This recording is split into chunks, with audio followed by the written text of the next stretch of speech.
ಆ ದಿನ ಒಡವೆ ಗಂಟೆಗೆ ನನ್ನ ಆ ಪಾಟಿ ಕುಕ್ಕುವಾಗ ಅವಳು ಒಂದೊಂದು ಒಡವೆಯೂ ನಾ ಲೆಕ್ಕ ಇಟ್ಟಿದ್ದಿ. ಕಾನೂರು ಹೆಗ್ಗಡತಿಯಲ್ಲಿ ನಾನೇ ಮೇನ್ ಗಂಗಿ. 7-8 ಜನ ಏನೋ ಇದ್ರಂತೆ, ಅದರಲ್ಲಿ ಸೆಲೆಕ್ಟ್ ಮಾಡಿದ್ದು ನನ್ನ. 3 ತಿಂಗಳು ನಾನು ತೀರ್ಥಹಳ್ಳಿಯಲ್ಲಿ ಕಾರ್ನಾಡ್ ಅವ್ರ ಜೊತೆಗಿದ್ವಿ. ಆ ಟೈಮಲ್ಲೇ ಅವ್ರಿಗೆ ಜ್ಞಾನಪೀಠ ಪ್ರಶಸ್ತಿ ಬಂದಿದ್ದು. ಟಾಣಿ ಇರುವಾಗ ನೀ ಯಾರು ಮಾಡ್ಕೋತೀನಿ ಅಂದ್ರೆ ನಾ ಶಂಕರನಾಗನ್ ಮಾಡ್ಕೋತೀನಿ ಅಂತಿದ್ದೆ. ಅದನ್ನೇ ಹೇಳಿದೆ ಅವ್ರಿಗೆ, ನಕ್ಬಿಟ್ರು ಅವರು. ದರ್ಶನ್ ಇದ್ದ ವರ್ಷ ನಾನು ವಿನಾಸಮಲ್ಲಿದ್ದೆ. ಬಹಳ ಹಾಸ್ಯವಾಗಿ ನಾವೆಲ್ಲರೂ ಮಾತಾಡ್ಕೊತಾ ಇದ್ವಿ. ಬಹಳ ಜಾಲಿ ಹುಡುಗರಿ. 55 ಇದು ಅದು ನನ್ನ ಸೀರಿಯಲ್. ಈ ಮಧ್ಯ 22 ವರ್ಷ ಆಯ್ತಲ್ಲ.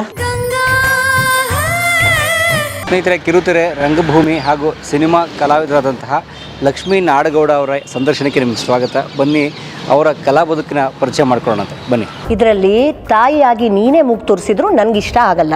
ಎಸ್. ಎಲ್ಲಿ ಬರುತ್ತೆ ಕಬ್ಬೇರಳ್ಳಿ? ಎಲ್ಲಿ ಬರುತ್ತೆ ಕಬ್ಬೇರಳ್ಳಿ? ಎಲ್ಲೋ ಇಲ್ಲಿ ಗೊತ್ತಿಲ್ಲ ರೀ, ಅದು ಸರ್ನೇಮು ಯಾವುದೋ ಹಳೆಯ ಊರು ಅಂತಾರೆ. ಸವಣೂರು ಏನೋ, ಈ ಕಡೆ ಯಶಸ್ವಿ ಕಡೆಗೂ ಗೊತ್ತಿಲ್ಲ. ಓಕೆ. ಫಸ್ಟ್ ಏನೋ ಆಲೂರ್ ಅಂತಿತ್ತಂತೆ, ಆಮೇಲೆ ನಮ್ಮ ತಂದೆಯವರ ಅಜ್ಜಂದ್ರ ಕಾಲಕ್ಕೆ ಕಬ್ಬೇರಳ್ಳಿ ಅಂತ ಆಯ್ತು. Very nice, very nice. ಸ್ನೇಹಿತರೆ ನೋಡಿ, ಇದು ನಮ್ಮ ಲಕ್ಷ್ಮೀ ಕಬ್ಬೇರಳ್ಳಿ ಅಥವಾ ಲಕ್ಷ್ಮೀ ನಾಡಗೌಡರ ಮನೆ. ಇದು ಅಪಾರ್ಟ್ಮೆಂಟ್ ಫ್ಲಾಟ್. ಇದು ಅಪಾರ್ಟ್ಮೆಂಟ್. ರೀಸೆಂಟಾಗಿ ಬಂದ್ರ? ಒಂದು 3.5 ವರ್ಷ ಆಯ್ತು. 3.5 ವರ್ಷ. ನೋಡ್ಬೋದಾ ಕಲಾವಿದ್ರ ಮನೆ ಹೇಗಿದೆ? ಖಂಡಿತ ನೋಡಿ. ಪುಟ್ಟ ಮನೆ. ಓಕೆ. ಒಂದು ಬೆಂಗಳೂರಲ್ಲಿ ನೆಲೆ ಕಂಡ್ಕೊಂಡು ಮನೆ. ಸ್ವಂತ ಗೂಡು. ಬನ್ನಿ ಬನ್ನಿ ಬನ್ನಿ, ಪ್ಲೀಸ್ ಕಮ್. ಬನ್ನಿ. ಕಲಾಮಾತು ವೀಕ್ಷಕರಿಗೆ ಸ್ವಾಗತ. ಸ್ವಾಗತ. ಥ್ಯಾಂಕ್ ಯು ಮಾ, ಥ್ಯಾಂಕ್ ಯು ಮೇಡಮ್. ಸ್ನೇಹಿತರೆ, ಅವರು ಮುಖ್ಯವಾಗಿ ರಂಗಭೂಮಿ ಕಲಾವಿದರು. ಕಿರುತೆರೆ, ಹಿರಿತೆರೆ ಎಲ್ಲ ಕಡೆ ನೋಡಿರ್ತೀರಿ ಮೇಡಮ್ನ. ಸೊ ತೋರಿಸಿ ಮೇಡಮ್ ನಿಮ್ಮ. ಸೊ ಇದೊಂದು ಹಾಲ್ ಹೆಂಗೋ ಇಟ್ಟಿದ್ದೀವಿ. ನಾನು ಊರಿಂದ ಬಂದೆ. ಓಕೆ. ಇದು ಡೈನಿಂಗ್ ಹಾಲು, ಪುಟ್ಟ ಡೈನಿಂಗ್ ಹಾಲು. ಓಕೆ. ಹಾಂ. ಇದು ನನ್ನ ಮಗಳ ರೂಮು. ಮಗಳು ಈಗ PUC ಫಸ್ಟ್ ಇಯರು ಸೈನ್ಸ್ ಮತ್ತೆ ನೀಟು ಕೋಚಿಂಗ್ ಮಾಡಕ್ಕೆ ಎಕ್ಸೆಲ್ಗೆ ಹೋಗಿದ್ದಾಳೆ ಗುರುವಾಯನಕೆರೆಗೆ. ಉಡುಪಿ ಉಜಿರೆ ಆ ಕಡೆಗೆ. ಗುರುವಾಯನಕೆರೆ. ಓಕೆ. ಅವಳ ರೂಮ್ ಇದು. ಈಗ 1 ವೀಕ್ ಆಯ್ತು, 10 ಡೇಸ್ ಆಯ್ತು ಹೋಗಿ. ನಿಮ್ಗೆ ಒಬ್ಬರೇ ಮಗಳ? ಹಾ, ಒಬ್ಳೇ ರೀ. ಕುಹು ಅಂತ. ಮಗಳ ಹೆಸರು ಕುಹು ಅಂತನಾ? ಕುಹು ಅಂತ ಅಂದ್ರೆ ನಾನು ಧಾರವಾಡದಾಕಿ. ಧಾರವಾಡದೊಳಗೆ ಒಂದು ಸಾಹಿತಿಗಳು, ಇಲ್ಲ ಅಂದ್ರೆ ಮಾವಿನ ಮರಕ್ಕೆ ಕೋಗಿಲೆ. ಸೊ ಕೋಗಿಲೆಯ ಕೂಗು, ಸೌಂಡ್ ಆಫ್ ಕೋಯಿಲ್ ಅಂತಂದ್ರೆ ಕುಹು. ಹೌದು. ಸೊ ನಂಗೆ ಅದೊಂದು ಭಾಳ ಇತ್ತು. ನಮ್ಮ ಧಾರವಾಡಕ್ಕೆ ರಿಲೇಟೆಡ್, ಧಾರವಾಡಕ್ಕೆ ಯಾವ್ದಾರು ಒಂದು ಹೆಸರಿಡೋಣ ಅಂತ ಭಾಳ ಆಸೆ ಇತ್ತು. ಸೊ ಹಂಗಾಗಿ ಕುಹು ಅಂತ ನನಗೆ ಲಾಸ್ಟಿಗೆ ನಾನು ಸೆಲೆಕ್ಟ್. ವೆರಿ ನೈಸ್, ತುಂಬ ಚೆನ್ನಾಗಿದೆ. ಸೊ ಧಾರವಾಡ ಅಂತಂದರೆ ಒಂದು ಒಳ್ಳೆ ಮಾತಿದೆ ಸ್ನೇಹಿತರೆ. ನೀವೇನಾದರೂ ಧಾರವಾಡದಲ್ಲಿ ನಿಂತು ಒಂದು ಕಲ್ಲು ಮೇಲಕ್ಕೆ ಹೋಗಿದ್ರೆ ಅದು ಒಬ್ಬರು ಸಾಹಿತಿ ಮನೆ ಮೇಲೆ ಹೋಗಿ ಬೀಳೋದು ಅಂತ ಹೇಳಿ ಒಂದು ಒಳ್ಳೆ. ಇಲ್ಲ ಅಂದ್ರೆ ಒಂದು ಸಂಗೀತಗಾರರು ಅಂದ್ರೆ ಧಾರವಾಡದಲ್ಲಿ ನಿಂತು ಒಂದು ಕಲ್ಲು ಹೋಗಿದ್ರೆ ಒಂದ ಕಲ್ಲು ಹೋಗಿ ಒಬ್ರು ಸಾಹಿತಿಗಳ ಮನೆ ಮೇಲೆ ಬೀಳುತ್ತೆ, ಇಲ್ಲ ಒಬ್ಬರು ಸಂಗೀತಗಾರರ ಮನೆ ಮೇಲೆ ಬೀಳುತ್ತೆ ಅಂತ.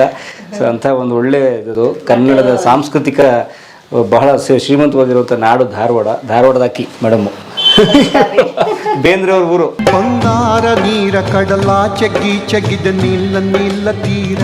ನಾ ಬೇಂದ್ರೆ ಅವ್ರ ನೋಡೋ ಭಾಗ್ಯ ಸಿಗ್ಲಿಲ್ಲ, ಯಾಕಂದ್ರೆ 80 ಏನೋ ಅವ್ರು ತೀರ್ಕೊಂಡ್ರಂತ. ನಾವ್ ಅವಾಗೆಲ್ಲ ಬಹಳ ಸಣ್ಣವರು, ಮತ್ತೆ ನಾವು ನೋಡ್ಲಿಕ್ ಆಗ್ಲಿಲ್ಲ. ಆದ್ರೆ ಮಾತ್ರ ಆಮೇಲೆ ಬೇಂದ್ರೆ ರಂಗಾವಳಿ 88-89 ಟೈಮಿಗೆ ಯಶವಂತ್ ಸರ್ ದೇಶಪಾಂಡೆ ಒಂದು ಬೇಂದ್ರೆ ರಂಗಾವಳಿ ಅಂತ ಮಾಡಿದ್ರು. ಅಂದ್ರೆ ಬೇಂದ್ರೆಯವರ ನಾಟಕಗಳನ್ನ ಇಟ್ಕೊಂಡು ಸಾಲು, ಬಳಿ ಅಂದ್ರೆ ಸಾಲು, ಅದ್ ಪುಟ್ಟ ನಾಟಕಗಳನ್ನೆಲ್ಲ ಅವರು ಮಾಡಿಸುವಾಗ ನಾವು ಮಕ್ಕಳು, ಅವರ ಶಿಷ್ಯೆಯಾಗಿ ನಾನು ಅದರಲ್ಲೂ ಇದ್ ಮಾಡಿದೀನಿ. ಅವರು ನಿಮ್ಮ ಹುಬ್ಳಿ ಧಾರವಾಡದವರೆಲ್ಲ? ಹಾ, ಅವರು ಹುಬ್ಳಿಯವ್ರಿ. ಆದ್ರೆ ನನ್ನ ಪ್ರಥಮ ಗುರುಗಳು ಮತ್ತೆ ನಾನು ಇಲ್ಲಿ ಹಿಂಗೆ ನಿಮ್ಮ ಎದುರಿಗಾಗಲಿ ಅಥವಾ ಒಬ್ಬ ಪ್ರೇಕ್ಷಕರ ಎದುರಿಗಾಗಲಿ ನಿಲ್ಲಿಕ್ಕೆ ಕಾರಣ ಅಂದರೆ ಮುಕುಂದ್ ಮೈಗೂರ್ ಅಂತ ಗುರುಗಳು. ಹಾಂ, ಗುರುಗಳು ರೀ. ಅವರೇ ಡಿಸೈಡ್ ಮಾಡಿದ್ದು ಈಕಿಗೆ ತಕ್ಕದ್ದು, ಈಕೆ ಏನಾರ ಓದಿದ್ರೆ ಇದ್ರೊಳಗೆ ಉಳಿತಾಳೆ ಅಂತ ಗೊತ್ತಾಗಿದ್ದು ಅವರು. ಒಬ್ಬ ಶಿಷ್ಯ ಪ್ರತಿಭೆಯನ್ನು ಕರೆಕ್ಟಾಗಿ ಗುರುತಿಸಿದ್ರು. ನೈಸ್. ಸೊ ನಿಮ್ಮ ಮಗಳ ಕುಹೂರು ಕೋಣೆ ಹೊರಗಡೆ ಒಂದು ಸಣ್ಣ ಬಾಲ್ಕನಿ ಅದು. ಬಾಲ್ಕನಿ. ಓಕೆ. ಯಶವಂತಪುರದಲ್ಲಿ ಒಂದು ಸ್ವಂತ ಗೂಡು ಮಾಡಿದಿಲ್ಲ, ಭಾಳ ದೊಡ್ಡದು. ಬನ್ನಿ ಇದು. ಓಕೆ. ನಾವ ಎಲ್ಲ ಹರ್ವೇನಿ. ಬನ್ನಿ, ಬರ್ಬೋದಾ? Oh yes, sure. Yes, please come. ಮನಿ ಅಂದ್ಮೇಲೆ ಹರ್ವೇವಿ. ನಿಮ್ಮ ಭಾಷೆ ಭಾರಿ ಚಲೋ ಅದ. ಭಾಳ ಚಲೋ ಅದ. ನಮ್ಮ ಹೊಸಲು ಆಚೆಗೆ ಹೋದ್ರೆ ಬ್ಯಾಂಗ್ಳೂರ್ ಭಾಷೆ, ಹೊಸಲಿಂದ ಒಳಗೆ ಬಂದ್ರೆ ನಮ್ಮ ಧಾರವಾಡ ಭಾಷಾ. ಓ ನೈಸ್. Okay, nice. ಇದು ಮಾಸ್ಟರ್ ಬೆಡ್ರೂಮು. ಇಲ್ಲಿ ಎಲ್ಲ ಹರ್ವೇದ. ನೀವು ಬರ್ರಿ. ಇದನ್ನ ತಗೊಳ್ಲಿಕ್ಕೆ ಮೇನ್ ರೀಸನ್ ಏನು ಅಂದ್ರೆ ಇದ ಫ್ಲಾಟ್ ಹಠ ಹಿಡಿದು ನನ್ಗೆ ಹೆಚ್ಚಿಗೆ ಬೆಲೆ ಆದ್ರೂ ಪರವಾಗಿಲ್ಲ ಅಂತ ತಗೊಂಡಿದ್ದೇನು ಅಂದ್ರೆ ನನ್ನ ಗಿಡಗಳೆಲ್ಲ ನೆಲದೊಳಗೆ ನಮ್ಮ ಮನೆ ಅದು. ಓಹೋ, ಇದ ನಂದು ನೆಲದೊಳಗೆ ಸ್ವಂತ ಮನೆ ಕಟ್ಕೊಂಡೇನಿ ಅಪಾರ್ಟ್ಮೆಂಟ್ ಒಳಗೆ ಅನ್ನೋ ಥರ. ಹಾಗಾಗಿ ಇಲ್ಲಿ 3 ಬಾಲ್ಕನಿ ಬರ್ತದ್ರಿ, ಅಲ್ಲಿ ಮುಂದೂ ಒಂದು ಬರ್ತದೆ ಮತ್ತು ಇಲ್ಲೇ. ಓಕೆ, ನಂಗೆ ಗಿಡದ ಹುಚ್ಚು ಭಾಳ ಅದ. ಹಾಗಾಗಿ ನೈಸ್. ಅಪಾರ್ಟ್ಮೆಂಟ್ ಗಿಡ ಎಲ್ಲ ನನ್ನ ಮನೆದ ಗಿಡ ಅಂತ ಅನ್ಕೋಬೇಕು. ಈಗ ನೀವೇ ಸ್ವಲ್ಪ ನೀರು ಹಾಕಿ ಪೋಷಣೆ ಮಾಡ್ತೀರಿ? ಅಲ್ಲ, ಅದೆಲ್ಲ ಇವರು ಇದಾರೆ, ಮೇಂಟೆನೆನ್ಸ್ ನೋಡ್ಕೋತಾರೆ. ಇಲ್ಲಿದು ಎಲ್ಲರ ಊರಿಗೆ ಹೋದ್ರೆ 2 ದಿವಸ ಓಡಿ ಬರೋದು ಇವ್ರ ಸಂಬಂಧ. ಇಲ್ಲಿ ನೋಡಿ ಇವ್ರಿಗೆ ಹಾಕೊಟ್ರು ಗಿಡಗಳು ಅಷ್ಟೇ ಹಾಕೊಂಡಿದೀವ್ರಿ. ನಿಮ್ಮ ಮಕ್ಕಳಷ್ಟೇ ಚೆನ್ನಾಗಿ ನೋಡ್ಕೋತೀರಿ ಬಹುಶಃ. ಪರವಾಗಿಲ್ಲ, ಅಲ್ಲಿ ಒಂದು ಮುಂದುಗಡೆ ಒಂದಿಷ್ಟು ಅದ. ಇನ್ನೂ ಒಂದ್ ಸ್ವಲ್ಪ ಈಗ ನನ್ನ ಮಗಳು ಹೋದ್ಲಲ್ಲ, ಎಲ್ಲ ಈಗ ಸೆಟ್ ಮಾಡ್ಬೇಕು. ಮಾಡ್ಲಿ. ಸೊ ಯಾವಾಗ ಮುಗಿಸ್ಕೊಂಡು ಬರೋದು ಅವ್ರ ಸ್ಟಡೀಸು? ಅವಳು 2 ವರ್ಷ ಆಗ್ತದ್ರಿ. ಓಹೋ, ನೀಟು ಮುಗಿಸೋರು ಬರಲ್ಲ ಅವರು. ಕೋಚಿಂಗ್ ಇದು ಬರ್ರಿ, ನಿಮ್ಗೆ ಆಮೇಲೆ ಒಂದು ವಿಶೇಷ ತೋರಿಸ್ತೀನಿ. ನಂದು ಇದ್ರೊಳಗೆ ಏನು ನೀವೇ ಗುರ್ತಾ ಹಿಡೀರಿ ಏನು ಅಂತ. ಒಂದು ವಿಶೇಷ ಇದೆಯಾ? ವಿಷಯ ಅಂದ್ರೆ ಹಂಗೇನಿಲ್ಲ, ಏನು ಅಂತ ಗೊತ್ತಾಗ್ತದೆ. ಇದು ನನ್ನ ಪುಟ್ಟ ಗಾರ್ಡನ್. ಓಕೆ, ಇಲ್ಲೂ ಒಂದು ಬಾಲ್ಕನಿ ಇದೆ. 3ಕ್ಕೂ ಇದು ಇದೆ. ಓಕೆ, ಸೊ 2 ಕೋಣೆಯ ಫ್ಲ್ಯಾಟು, 3 ಬಾಲ್ಕನಿ ಇದೆ. ಇಲ್ಲಿ ನಮ್ಮ ಕಲಾ ದೇವರು ಗಣಪ. ಓ, ಗಣಪ ಇದ್ದಾರೆ ಪ್ರಾರಂಭದಲ್ಲೇ. ನೈಸ್, ಅದ್ಭುತವಾದಂಥ, ನಮ್ಮ ಕಡೆ ಹೇಳ್ತಾರಲ್ಲ ಏನೋ ಮನೆ, ಪುಟ್ಟ ಮನೆ, ಚಿಕ್ಕ ಚೊಕ್ಕ ಸುಂದರ ಕಲಾತ್ಮಕ ಮನೆ ಅಷ್ಟೇ. ಕಲಾವಿದರ ಕಲಾತ್ಮಕ ಮನೆ, ಅದ್ಭುತ. ಇನ್ನೂ ಮಾಡಬೇಕು ಅಂದ್ರೆ ಇದನ್ನೆಲ್ಲ ಗ್ರೀನ್ ಹಾಸೆಲ್ಲ ಹಾಸ್ತಾರಲ್ಲ, ನಂಗೆ ಅದು ಇಷ್ಟ ಇಲ್ಲ. ಅಂದರೆ ಅದು ಪ್ಲಾಸ್ಟಿಕ್ ಅಂತ. ಅದು ಫೈಬರು ಪ್ಲಾಸ್ಟಿಕ್ ಹೊಲಸು ಆಗ್ತದ, ಕ್ಲೀನ್ ಮಾಡಬೇಕು, ಅದರಲ್ಲೇ ಖುಷಿ ಇರುತ್ತೆ. ಮತ್ತೆ ಆ ಮಣ್ಣು ರೀ, ನೀವೆಲ್ಲ ಒಮ್ಮೊಮ್ಮೆ ಇಲ್ಲೆಲ್ಲ ಮಣ್ಣಿಂದು ಹೆಜ್ಜೆ ಮುಡಿರ್ತಾವು. ಕೆಲವರು ಅದನ್ನ ಸಹಿಸೋದಿಲ್ಲ. ಅಯ್ಯೋ, ಮನೆಯಲ್ಲಿ ನನಗೆ ಇಷ್ಟ. ಆ್ಯಕ್ಚುಲಿ ನಂಗೆ ತೋಟದೊಳಗೆ ಮನೆ ಇಷ್ಟ. ಯಾರೋ ನಮ್ಮ ಮನೆಯೊಳಗೆ ಅಷ್ಟು ಪೇಷನ್ಸ್ ಇಲ್ಲ. ನಮ್ಮ ಮನೆಯವರು ಟೂರಲ್ಲಿ ಊರಿಗೆ ಏನು ಮಾಡ್ತಾರೆ ಸಾಹೇಬ್ರು? ನಮ್ಮ ಮನೆಯವರು ಆ್ಯಕ್ಚುಲಿ ಏರ್ಫೋರ್ಸಲ್ಲಿ 20 ಇಯರ್ಸ್ ವರ್ಕ್ ಮಾಡಿದ್ರು. ಆಮೇಲೆ VRS ತಗೊಂಡು ಈಗ ಪ್ರೈವೇಟ್ ಕಂಪನಿಯಲ್ಲಿ ವರ್ಕ್ ಮಾಡ್ತಿದ್ದಾರೆ. ಅದು ನನ್ನ ಸಲುವಾಗಿನೇ. ಅಂದರೆ ಆಫ್ಟರ್ ಇದನ್ನ ನೀವು ಸರ್ವೀಸು ಗೌರ್ಮೆಂಟ್ ಅವ್ರಿಗೆ ಜಾಬ್ ಸಿಗ್ತದೆ. ಬಟ್ ಆಮೇಲೆ ಬೇರೆ ಬೇರೆ ಊರು ಟ್ರಾನ್ಸ್ಫರ್ ಪೋಸ್ಟಿಂಗ್ಸ್ ಆಗ್ತಿರ್ತವೆ. ಸೊ ಅವ್ರು ಹೋದ ಕಡೆ ನೀವು ಹೋಗ್ಬೇಕಾಗುತ್ತೆ.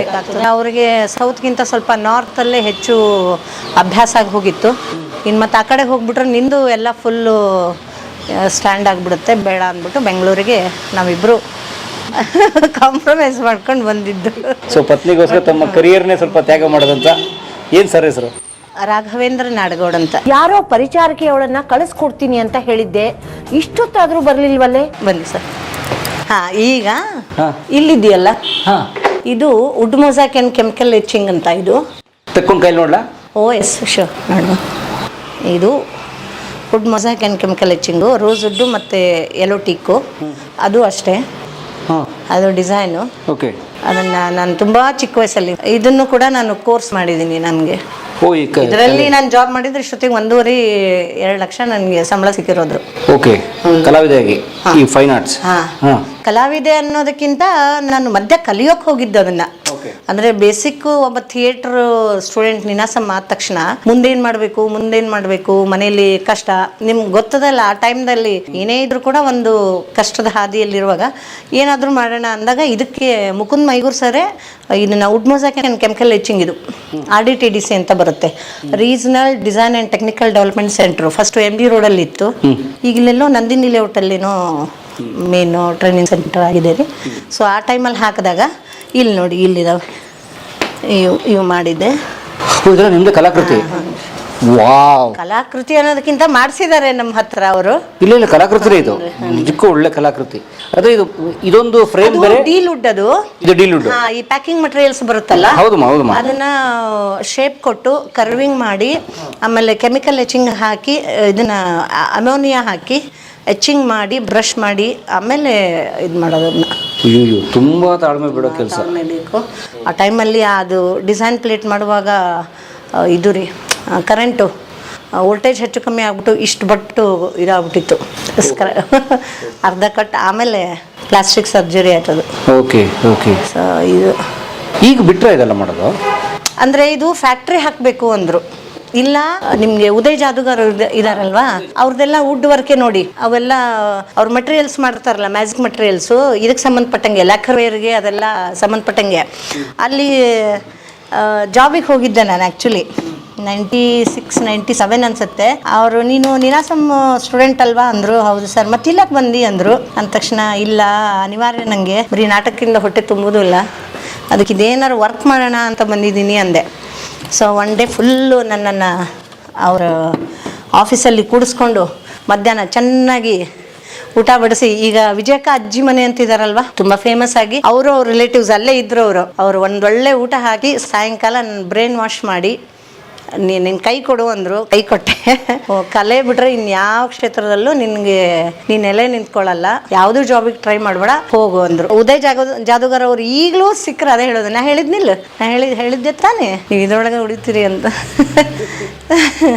ಓಕೆ, ನೋಡಿ ಹೇಗೆ ಒಬ್ಬರು ಹೇಳೋ ಮಾತು ನಮ್ಮ ಬದುಕನ್ನು ಹೇಗೆ ತಿರುಗಿಸುತ್ತೆ ನೋಡಿ. ಅಲ್ಲ, ಅದು ಕೈ ನೋಡಿ ಹೇಳಿದರು ಅಥವಾ ಫೇಸ್ ರೀಡು ಮಾಡಿ ಹೇಳಿದರು ಅಂದರೆ, ಕೆಲವೊಮ್ಮೆ ಅನಿವಾರ್ಯವಾಗಿ ನಾವು ಒಂದು ಕೆಲಸಕ್ಕೆ ಹೋಗಿರ್ತೀವಿ, ಅದು ನಮ್ಮ ಮುಖದಲ್ಲಿ, ನಮ್ಮ ಭಾವನೆಯಲ್ಲಿ, ನಮ್ಮ ಮಾತಲ್ಲಿ, ಅವರು ಮಾತಿನ ಮುಖಾಂತರ ಇದು ಮಾಡಿದಾಗ ಇವಳಿಗೆಲ್ಲೋ ಅದನ್ನು ಮಿಸ್ ಮಾಡ್ಕೊಂಡು ಇದಕ್ಕೆ ಅನಿವಾರ್ಯವಾಗಿ ಬರ್ತಿದ್ದೀನಿ ಅನ್ನೋದನ್ನೇ ಗುರಿಯಾಗಿ ಇಟ್ಕೊಂಡು ಅವರು ನನ್ನಲ್ಲಿ ಸ್ಫೂರ್ತಿ ತುಂಬಿರಬಹುದು. ಭವಿಷ್ಯ ಅಂದರೂ ಕೂಡ ಆದರೆ ಮನಸ್ಸಿನ ಭಾವನೆಗಳನ್ನು ಓದೋದು, ಫೇಸ್ ರೀಡಿಂಗು, ನಾನು ಇದನ್ನೇ ಭವಿಷ್ಯ ಅಂತ ಹೇಳೋದು ಅಷ್ಟೇ, ಇನ್ಯಾವುದೂ ಅಲ್ಲ. ಹೇಗೆ ನಮ್ಮ ಮನಸ್ಸಲ್ಲಿರೋ ಭಾವನೆಗಳಿಗೊಂದು ಸ್ಪಷ್ಟ ರೂಪ ಕೊಡುವಂಥ ಮೇನು ಅದೇ. ಮಕ್ಕಳಿಗೆ ಒಬ್ಬ ಟೀಚರ್ ಇದ್ದಂಗೆ ಒಬ್ಬ ಭವಿಷ್ಯಕಾರ ಅಂದರೆ, ಒಬ್ಬ ಜ್ಯೋತಿಷಿ ಅಂದರೆ. Nice, very nice.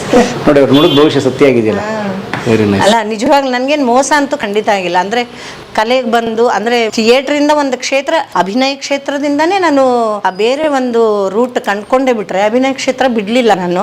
ಈಗಲೂ ನೀವು ಸೀರಿಯಲಲ್ಲಿ ಆ್ಯಕ್ಟ್ ಮಾಡುವಾಗ ಆ ಥಿಯೇಟರ್ ಎಲಿಮೆಂಟ್ಸ್ ಬಂದೇ ಅದು ಬಿಟ್ಟು ಹೋಗಲ್ಲ ಅದು. Very nice. ಇದು ವಾಪಸ್ ಇಡ್ಲಾ ಇದು? ಇದು ನೀವು ಮುಂದುವರಿಸಿ ಅಂತ ನನ್ನ ಮನವಿ. ಇದು ಆಯಿತು ಆಗಲೇ ಒಂದು 25 ಇಯರ್ಸ್. ನಾವೆಲ್ಲ ಒಂದು ಅಷ್ಟೇ 18-19 ನೀನಾಸಮ್ಗೆ ಹೋದಾಗಂತೂ ನಾವು SSLC ಮುಗಿಸ್ಕೊಂಡು ಹೋದವರು. ಶೇಕ್ಸ್ಪಿಯರ್ ಗೊತ್ತಿಲ್ಲ, ಬ್ರೆಕ್ಟ್ ಗೊತ್ತಿಲ್ಲ, ಆಮೇಲೆ ಸ್ಟಾನಿಸ್ಲಾವ್ಸ್ಕಿ ಗೊತ್ತಿಲ್ಲ. ಮಕ್ಕಳ ವರ್ಕ್ಶಾಪಿಂದ ಹೋದವ್ರು ನಾವು. ವೈದೇಹಿಯವರು, ಚಂದ್ರಶೇಖರ್ ಕಂಬಾರ್ ಅವರು ಒಂದೆರಡು ನಾಟಕ, ಆಮೇಲೆ ಇನ್ನೊಂದು ತ್ರಿಶಂಕು ಅಂತ ಅದನ್ನು ಒಂದು ನಾಟಕ ಮಾಡಿಸಿದ್ರು ನಮ್ಮ ಗುರುಗಳು, ಅಂದರೆ ಮುಕುಂದ್ ಮೈಗೂರ್ ಅವರು. ಅಷ್ಟು ಬಿಟ್ಟರೆ ಸ್ವಲ್ಪ ಓದೋ ಚಟ ಭಾಳ ಇತ್ತು. ಹಾಗಾಗಿ ನಮಗೆ ಚಿಕ್ಕವರಿದ್ದಾಗಲೇ ಟಾಲ್ಸ್ಟಾಯ್ನ ಕಥೆಗಳು, ರಷ್ಯನ್, ಅವಾಗ ನೋಡ್ರಿ ನವಕರ್ನಾಟಕ ಪಬ್ಲಿಕೇಶನ್ಸಿಂದ ಬಹಳ ಬರ್ತಿತ್ತಲ್ಲ, ನಾವು ಸ್ಕೂಲಿಂದ ಇದ್ದಾಗನೇ ಏನಾದರೂ ನಮ್ಮ ಕಸಿನ್ಸ್ ಗಿಫ್ಟ್ ಕೊಟ್ರೆ ಅಂತ ಟಾಲ್ಸ್ಟಾಯ್ ಬುಕ್ಸ್, ಅದು ನಾವು ಕತೆ ಓದ್ತಾ ಇದ್ದಿದ್ದು ಅದ್ರೊಳಗಿನ ಚಿತ್ರ ನೋಡೋದಕ್ಕೆ. ನೋಡಿ, ಆ ಮೂಲಕ ನಿಮ್ಮ ಆಸಕ್ತಿ ಸೆಳೆದಿದಲ್ಲ, ಚಿತ್ರಗಳಾದರೂ ಇಟ್ಕೊಂಡು. ಈಗ ನೋಡಿ, ನಿಮ್ಗೆ ಟಾಲ್ಸ್ಟಾಯ್ ಇಲ್ಲ ಅಂದ್ರೆ ಪರಿಚಯ ಆಗಲ್ಲ, ಬರೀ ಅಕ್ಷರ ಆದರೆ ಮಕ್ಕಳಿಗೆ ಅದೊಂದು ಒಳ್ಳೆ ಪ್ರಯತ್ನ ನೋಡಿ. ಇವಾಗ ನಮಗೆ ಈಗ ಟ್ರೈನು ಹೋಗುವಾಗ ನೀವು ಜೀವ ಹೆಂಗೆ ಉಳಿಸ್ಕೋಬೇಕು, ಆ ಟಾಲ್ಸ್ಟಾಯ್, ನಂಗೆ ಕತೆಗಳೆಲ್ಲ ನೆನಪಿಲ್ಲ, ಹೆಸರೆಲ್ಲ ನೆನಪಿಲ್ಲ, ಹೆಡ್ಲೈನು, ಬಟ್ ಆ ಕತೆಗಳನ್ನು ಓದುವಾಗ ಚಿತ್ರಗಳಿರುತ್ತೆ. ಆ ಟ್ರೈನ್ ಬರುತ್ತೆ, ಆ ಹುಡುಗ ಪಟ್ಟನೆ ಹಳಿಯ ಮಧ್ಯೆ ಮಲಗಿಬಿಟ್ಟ, ಪಾಸ್ ಆದ, ಇವೆಲ್ಲ ಜ್ಞಾಪಕ ಇದೆ ನಮಗೆ. ಇದ್ರ ಮುಖಾಂತರ ನಮಗೆ ನಾವು ಥ್ಯಾಂಕ್ಸ್ ಹೇಳಬೇಕಾಗಿದ್ದು ನನಗೆ ಅಂಥ ಅಭ್ಯಾಸ ಬೆಳೆಸಿದಂಥ ನನ್ನ ರಿಲೇಟಿವ್ಸ್ ಇರ್ಬೋದು, ಫ್ರೆಂಡ್ಸ್ ಇರ್ಬೋದು. ಓದುವ ಹವ್ಯಾಸ ಅದು ಧಾರವಾಡದ ಹವಾಗುಣ. ಅದೇ ನಾನು ಆಗಲೇ ಹೇಳಿದಾಗ ಕಲಿಸಿದ್ರೆ ಸಾಹಿತಿಗಳ ಮನೆ ಮೇಲೆ ಬೀಳ್ತದೆ ಅಂತ. ಎಸ್, ನೋಡಿ, ಈ ಥರದ ಕಲೆಗಳಿಗೆ ಅವುಗಳ ವಯಸ್ಸಾದಷ್ಟು ಅವುಗಳ ಸೌಂದರ್ಯ ಜಾಸ್ತಿ. ಅದೇ ನಮಗೆ ನೀನಾಸಮಲ್ಲಿ ಕ್ರಾಫ್ಟ್ ವರ್ಕ್ ಅಂತ ಮಾಡಿಸ್ತಾರೆ, ಅದೆಲ್ಲ ಮಾಡಿಸುವಾಗ ಈ ಥರದ್ದೆಲ್ಲ ನಮಗೆ ಸುಲಭ ಆಗುತ್ತೆ. ಮತ್ತು ಹೆಲ್ಪ್ ಮಾಡ್ತಾರೆ ಅವರು, ಇನ್ಸ್ಟ್ರಕ್ಟರ್ ಇರ್ತಾರಲ್ವಾ. ಯಾಕಂದ್ರೆ ತುಂಬ ಹಾರ್ಡ್ ವರ್ಕ್ ರೀ ಅದು. ಲೇಡೀಸ್ ಫಸ್ಟ್ ಅಂತ ನಾನು ಮಾಡಿದ್ದಲ್ಲಿ. ಓಕೆ, ತುಂಬ ಶ್ರಮ ಬಿಡೋಕೆ. ಅಯ್ಯೋ, ರೋಸ್ ವುಡ್ ಅಲ್ಲ ರೀ, ರೋಸ್ ವುಡ್ ಕಟ್ ಮಾಡುವಾಗ ಸಿಕ್ಕಾಪಟ್ಟೆ ಪ್ರಾಬ್ಲಮ್ ಆಗ್ಬಿಡುತ್ತೆ.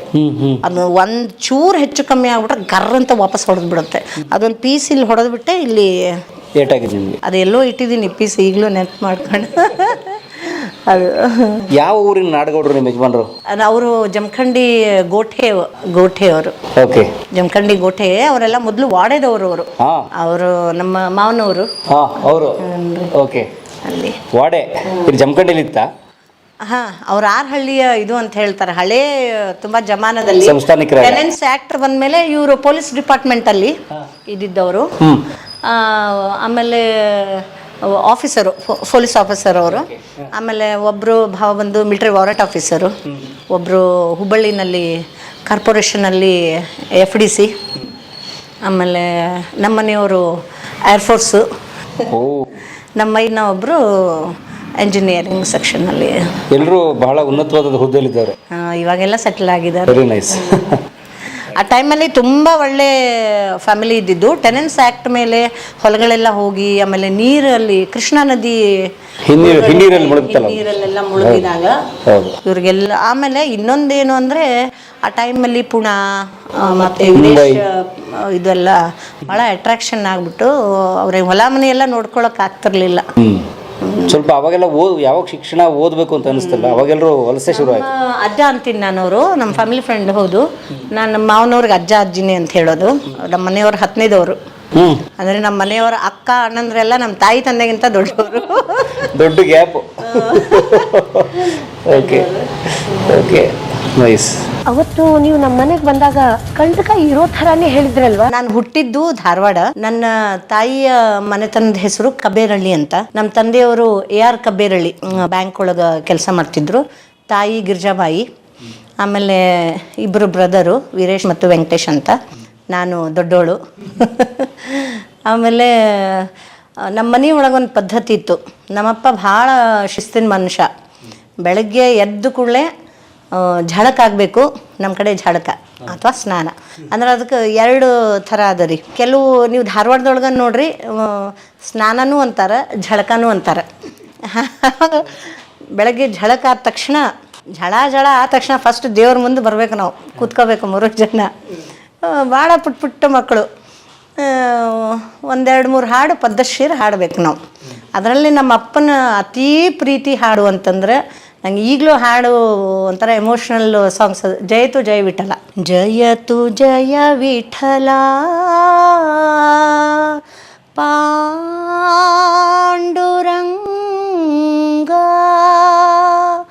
ಪಂಡರಿನಾಥ